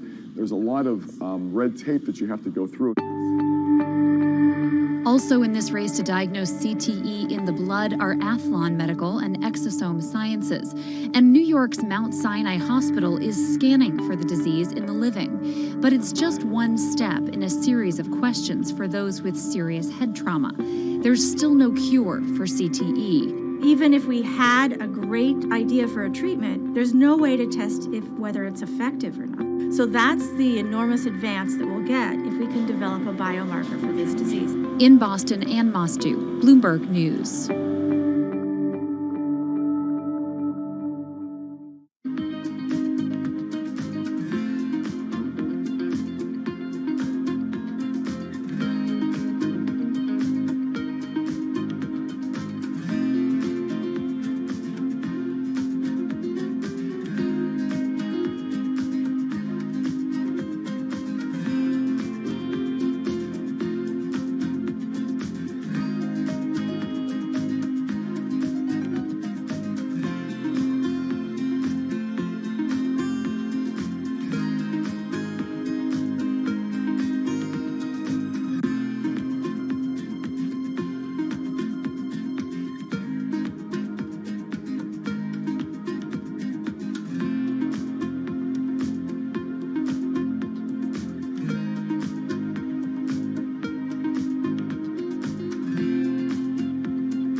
Wine is a $300 billion global industry where one person's opinion can make fortunes or break them. That's because of this man, Robert Parker, and his newsletter, The Wine Advocate.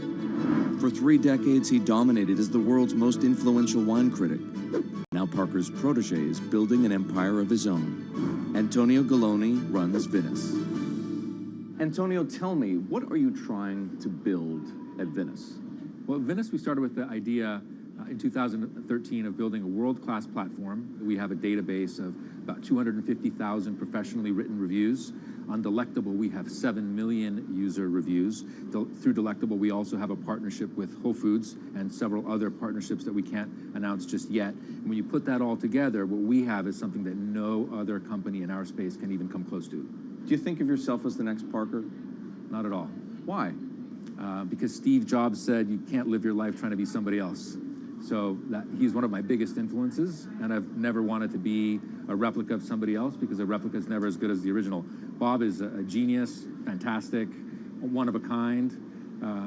We're going to be something completely different, and I have no desire to be some version of somebody else. Different in what way?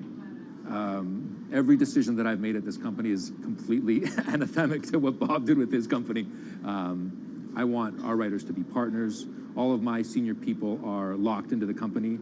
They all have equity or they have a path to equity based on business results. That's something that we never had at Parker. Our benefits are world-class, and everything that we've done at Venice is completely different from that model. When Steve Tanzer, who is the most experienced active wine critic in America, wants to work with us, that says something. When Alessandro Masnaghetti, who's the best cartographer of vineyards, wants to work with us, that says something. When Neil Martin, who's a superstar wine critic with enormous experience in Bordeaux and Burgundy and the former lead critic at The Advocate, wants to come and be part of our team, that says something. You make it sound like The Wine Advocate was a disaster as a company and a miserable experience as an employee. No, it was great because I got to work with Bob Parker when he was at his prime, and Bob was like a second father to me, and we talked on the phone all the time, and he gave me great advice. Can anyone's palate dominate the wine criticism business the way Parker's did, and should anyone's palate dominate it the way his did? I just think the world is very different today. It's just a totally different world. It's probably not healthy to have a single person dominating the world. It's not even wine criticism, it's the wine industry. Yeah, that's probably not the healthiest thing in the world. But I think that there's just such an opportunity right now with social media and technology to reach such a massive number of people that I think it's possible that 1 or 2 people will actually have more influence than Bob Parker did, because they will, again, this goes back to your first question, not trying to be a version of somebody else. You see this in sports all the time. It's like, oh, well, nobody will ever beat this record. And then somebody comes along, it was like tennis, Pete Sampras. Nobody's ever going to win as many Grand Slams. Now you have 2 guys who are ahead of that and 1 knocking on the door. And so I think a lot like that. You're a former investment banker. How does that inform and influence what you're doing and what you've done? My generation has had to deal with a lot more challenges. That's why I think we're actually much better poised for the future. My first job in finance, the first thing that happened was long-term capital, 1998. Then the tech bubble melted down. Then there was a mutual fund trading scandal. That was all like within about 5 or 6 years. And these are the things that I had to deal with as a young executive. My peers who were 20 years older didn't know how to manage in crisis. They'd only seen Black Monday. They'd just been in a big bull market. It's very different. So I'm very lucky. People of my generation or a little bit younger have actually had to deal with a lot more crises. I think that's actually good for learning how to cope with challenges in business. From the outside, it kind of looks like you're trying to demolish the house that Parker built, right? You left The Wine Advocate. Yeah. You merged with one of his chief rivals. Yeah. And you just hired his successor, Neil Martin. Mm-hmm. So are you? I think what that says is that all the best people want to work at our company. And that's really what we strive to create starting in 2013. We wanted to create a world-class company that would attract the best-in-class talent, and not just on the content side, on the technology side, on the digital side, our office, and at every level, what we're trying to, we only hire superstars, and we're looking for those superstars.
In the world of professional wrestling, there's something called a swerve. Hulk Hogan has betrayed WCW. Some examples. These tag team partners are called babyfaces, or the good guys. Then one of them swerves when he super kicks his tag team partner in the head, quickly assuming the role of the bad guy, or what the wrestling world calls the heel. Are you kidding? What a despicable act that was! Or a match is almost lost when, what's that? The superstar wrestler appears out of nowhere sprinting down the aisle to save the match. That's the Warriors music! It's the Ultimate Warrior! That's a swerve. So it should go as no surprise that World Wrestling Entertainment, known as the WWE, the most popular brand of sports entertainment in the world, is prepared for any swerves that come their way. So here's the story of how the WWE learned to see the swerve coming.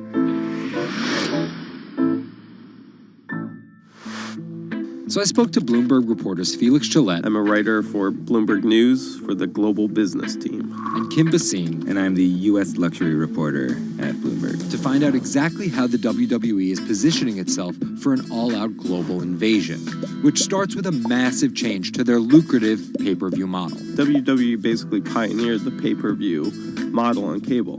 I remember as a kid, when the pay-per-view events came up, all of our friends would scramble around and try and get one of the parents to pay for it. But in 2014, they took a huge risk. They saw a little bit sooner than some of the other entertainment brands that where this whole thing was moving was away from cable and satellite television and towards on-demand streaming video apps. They made this risky decision, in essence, cannibalizing that pay-per-view model, which they had essentially built. And after some early turbulence, it's working. Roughly 1.5 million people are paying $9.99 a month for the WWE app, making it the 5th most popular streaming OTT service. This adapt-or-die approach is in the WWE's DNA. Over the past 30 years, the company always seems to think 2 steps ahead.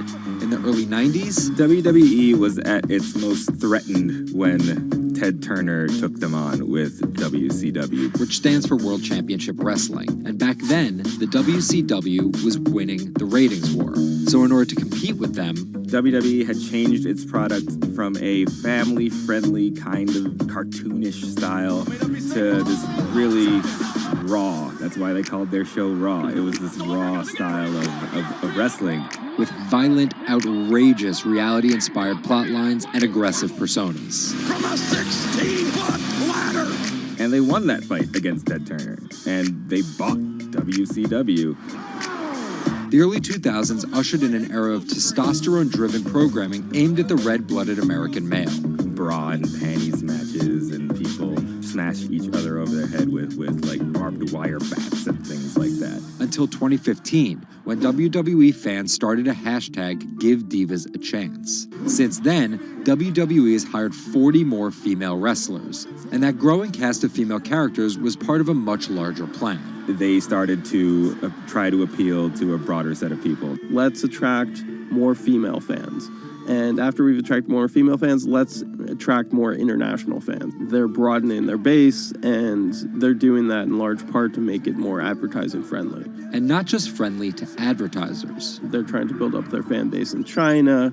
They're trying to build up their fan base in Europe. They, already have a pretty good fan base in India. India is a place where they already have an established wrestling culture. Because of the gigantic Indian wrestler, the Great Khali. But there's still a lot of work to do. While the WWE set a revenue record in 2017, only 30% of it is coming from an overseas audience. And there's one person whose responsibility is to grow that number. The buck eventually stops at Vince McMahon, no matter what's happening within WWE. Yeah, he's a very controlling guy, and it's a very, very, very tightly scripted company. And that goes all the way down the board to big stars' entrance music. And their outfits and things like that. So with a CEO like McMahon always planning 2 moves ahead and an aggressive push into multiple international markets, a big issue is money. It's hard to do all those things simultaneously without committing a huge amount of capital to it. And that's where the WWE becomes an attractive company for buyers. Potentially, one thing that could happen with WWE is they could benefit by being acquired by a bigger technology or telecom company, an Amazon or Facebook or a 21st Century Fox. So with a market cap of $2.8 billion, the advantage of owning 100% of their own content, and a rapid consolidation spreading throughout the entertainment industry, it looks like the WWE is well positioned, even if there are swerves ahead. Our world is changing. Every day, it changes a little faster. Some changes are too small to see. Others, too big to handle. Sometimes, change feels slow. So slow, we don't even notice. Other times, it happens all at once, and we can't keep up. For our climate, change means many things. And between too small to see and too big to handle, there is a whole world of difference. The clock is ticking. This is Bloomberg Green. Saving the seas. This week, the deep-sea diver who stopped writing the ocean's obituary to find a solution. Enric Sala tells us why the next 10 years matter most. And globalization needs to get greener. Shipping accounts for nearly an eighth of all transport emissions. How can the industry clean up its act? Plus, protecting coastlines comes at a huge environmental cost. But one Israeli startup found a way to keep the sea out and the animals in. From London, I'm Anne-Marie Hordern, and this is Bloomberg Green.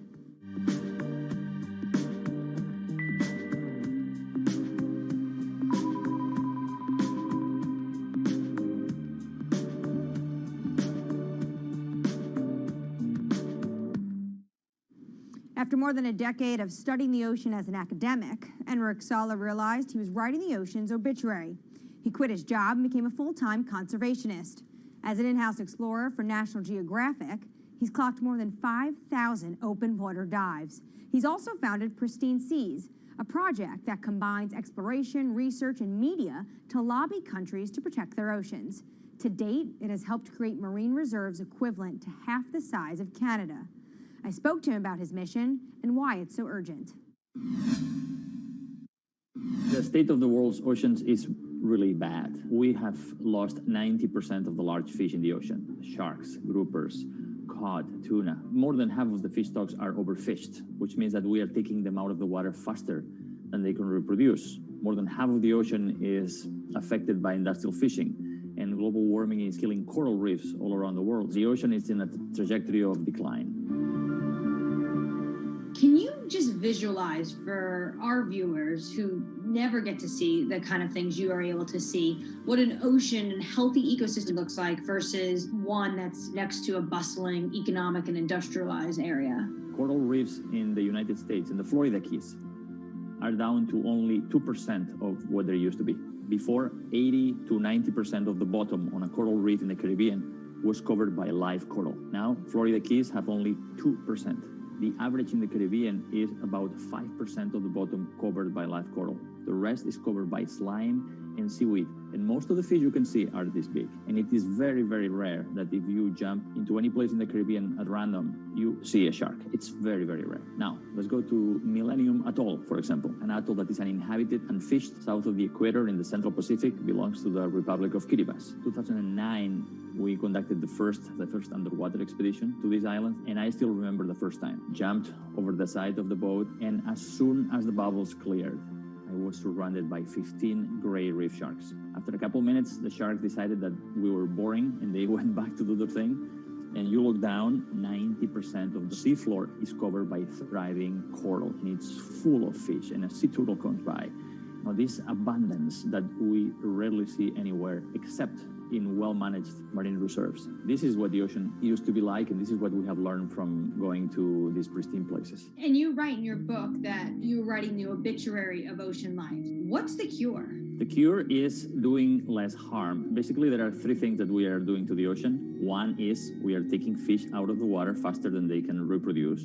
Two, we are turning the ocean warmer and more acidic because of man-made climate change.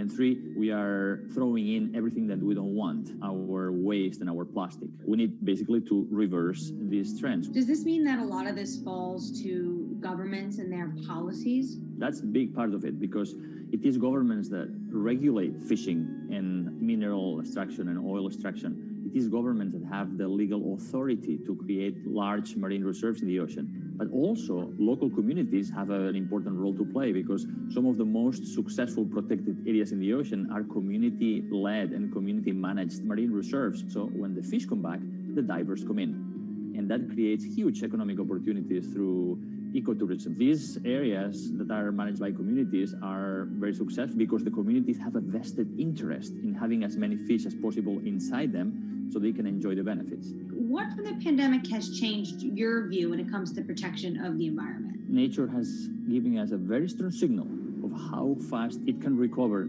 if we just give it space. Everybody was fascinated by all these videos of the whales and the dolphins coming into marinas and mountain lions on the streets of Santiago in Chile, wild goats in the UK. Nature has this extraordinary ability to bounce back if we just give it space. This is why we need to protect at least 30% of the planet by 2030. How do healthy marine ecosystems help in the fight against climate change, though? Most people see the ocean as a victim of climate change, but the ocean can also be a solution, because we know that the more life that is in the ocean, like big fish and big whales, the more these organisms help to make the ocean productive and absorb more CO2. The kelp forest, seagrass beds, all of these are important ecosystems in the ocean that are similar to the forests on the land, that capture a lot of our carbon pollutions. What are you most excited about in your field? We have 10 years to fix this problem. Global fisheries catch is going down, stocks are collapsing. Business as usual means that by 2050, 90% of the coral reefs are gone, that most commercial fisheries have collapsed. That affects food security, that affects migration of people. We have 10 years to get to peak greenhouse gas emissions and then go carbon neutral by 2050. And we have 10 years to protect at least 30% of the ocean so we can restore much of this health and productivity, not just for saving biodiversity, but also saving our life support system. We are not talking about something that is apart from us. We are not apart from nature. We are a part of nature. So these 10 years are probably the most critical in the history of humanity. The most accurate measurements of changing oceans will come from space. While Enric Sala explores what lies beneath, a new satellite is giving us data from above. We'll learn more about our oceans and climate change, but from space. A new satellite's been launched from California. Its mission: track the accelerating rise of sea levels. Well, the main instruments on board include a dual-frequency radar altimeter. And this is the primary instrument of the mission, and that's the one that's measuring sea surface height, significant wave height, and wind speed over the ocean. And from those measurements, we can actually have the superb measurements that we expect of sea level rise. Data gathered from Sentinel-6 will be used alongside information from other satellites to build as complete a picture of the oceans as possible. With a long record, we can precisely measure the acceleration. We eventually can detect new regime, tipping points. For example, if there is a runaway in the melting of Greenland or Antarctica, sea level will record this runaway change because it is an integrator of all changes that are occurring in the climate system. So we will be able to see some change, big change in the global climate. The National Oceanic and Atmospheric Administration expects that sea level rise will increasingly threaten U.S. coastlines. One example, the southern tip of Manhattan is expected to flood 20 to 40 times a year by 2030. 11 of the 15 largest megacities are located at the coast, and this number will double. The number of people living in coastal area will double by 2060. So, knowing how much sea level is rising at the coast and how much it will rise in the future, in coastal areas is as obvious. It's obviously a major goal for human beings. Coming up, from sails to steam to oil, the shipping industry is no stranger to change. But how will it navigate the next transition? This is Bloomberg Green.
From Bloomberg's European headquarters in London, I'm Anne-Marie Hordern. This is Bloomberg Green. Now, for your roundup of this week's latest climate news, Jennifer Zabazaja has your Green in Brief. Here's the climate news you need to know. Deforestation of the world's largest rainforest has hit a 12-year high. More than 4,000 square miles of the Amazon rainforest was destroyed in 2020. That's a 9.5% increase from a year earlier. Government data shows that destruction has soared since President Jair Bolsonaro took office and weakened environmental enforcement. The Amazon is home to millions of species and plants and is critical in the fight against climate change. Bitcoin is hitting all-time highs, but at what cost to the environment? The cryptocurrency is energy intensive, and there are concerns if it becomes mainstream. According to MIT, back in 2018, Bitcoin's carbon footprint was almost as big as Portugal's. Want to get better at tackling climate change? We'll hire more women. That's according to Bloomberg New Energy Finance. Firms with 30% or more women in top jobs tend to perform better when it comes to the environment and are more likely to set clear climate goals.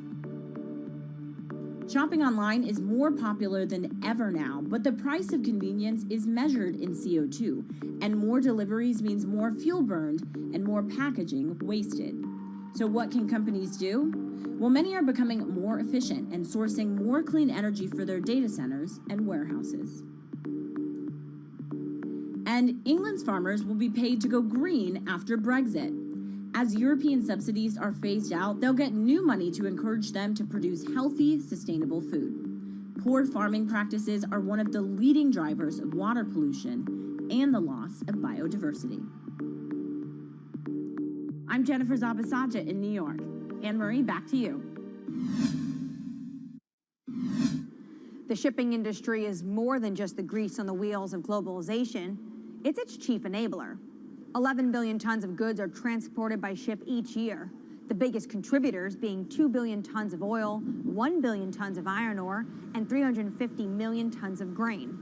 According to the International Chamber of Shipping, 80% of Europe's imports and exports happen over the seas. And for such a vast industry, it also contributes its fair share of emissions. Shipping makes up 12% of global transport energy consumption. So how does it clean up its act? Earlier, I caught up with Bloomberg Green reporter Laura Milan about just how big of a challenge this is going to be for the industry. One of the main issues is size. So about 90% of the world's cargo is moved by ships. So obviously changing such a huge industry is not going to be fast and it's not going to be easy. The second issue has to do with technology. So ships obviously travel for many days at sea. It's not as easy for them to refuel as it would be for a car, for example, going on a road. And the sector still hasn't found a technology that's economically viable and that's zero emissions, an equivalent to the electric batteries for cars, for example. But actions are being put in place to make the industry a bit more environmentally friendly. Walk us through those steps that they're taking. That's it. So there's a first step that would involve using low emission fuels or biofuels that would significantly reduce the existing emissions. And then at a regulatory level, when it comes to the policy and the governments, there are steps being made as well. I would say that the most significant ones come from the European Union, which started to track emissions a few years ago and is now looking to include shipping emissions in the emissions trading system. So that would significantly reduce and help calculate the emissions from the shipping industry. Now, China is taking similar steps. So at the moment, regions need to report shipping emissions to the central government. And finally, we have the International Maritime Organization with a pledge to reduce shipping emissions by 50% in 2050. Now, we must say that that pledge has been considered insufficient by environmental groups, but at least some steps are being taken. So to get to 2050, the industry obviously is going to need to start tapping some new technologies. What new technologies are you seeing being introduced into the shipping industry? So we have seen pilot technologies being developed for years now, but what's interesting about this current moment is that we're seeing big players invest in these technologies that are not yet economically viable, but that one day might be. So for example, we are seeing earlier this year, the world's largest agricultural commodities trader, Cargill, saying they will invest in attaching sails to their ships so they can make any technology that they run their ships on more efficient. Similarly, we have seen a spin-off of Airbus, the aeronautics company, developing a similar application with kites. We have been following also developments in hydrogen. So at the moment, hydrogen fuel seems like a good option, a possible option when it has been developed and when it becomes economically viable. And we have Vestas, for example, the world's largest turbine maker, developing some ships that will be able to run on hydrogen in the near future. Coming up, rising sea levels means humans need to get creative when it comes to coastal defenses. But how do we protect both ourselves and the environment? One Israeli startup may have the answer. That's coming up next. This is Bloomberg Green.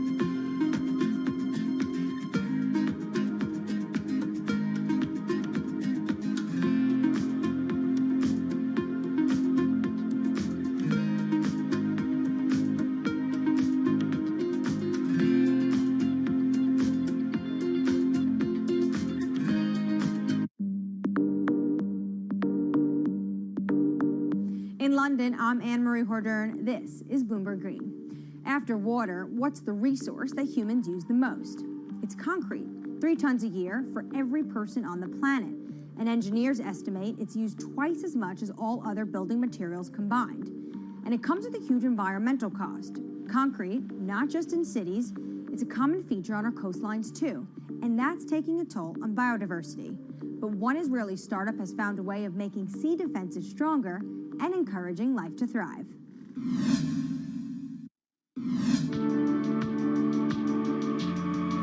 If you take a look at concrete structures like breakwaters or seawalls, the water around them is often clear. That's not actually a good thing, because it means there's no life.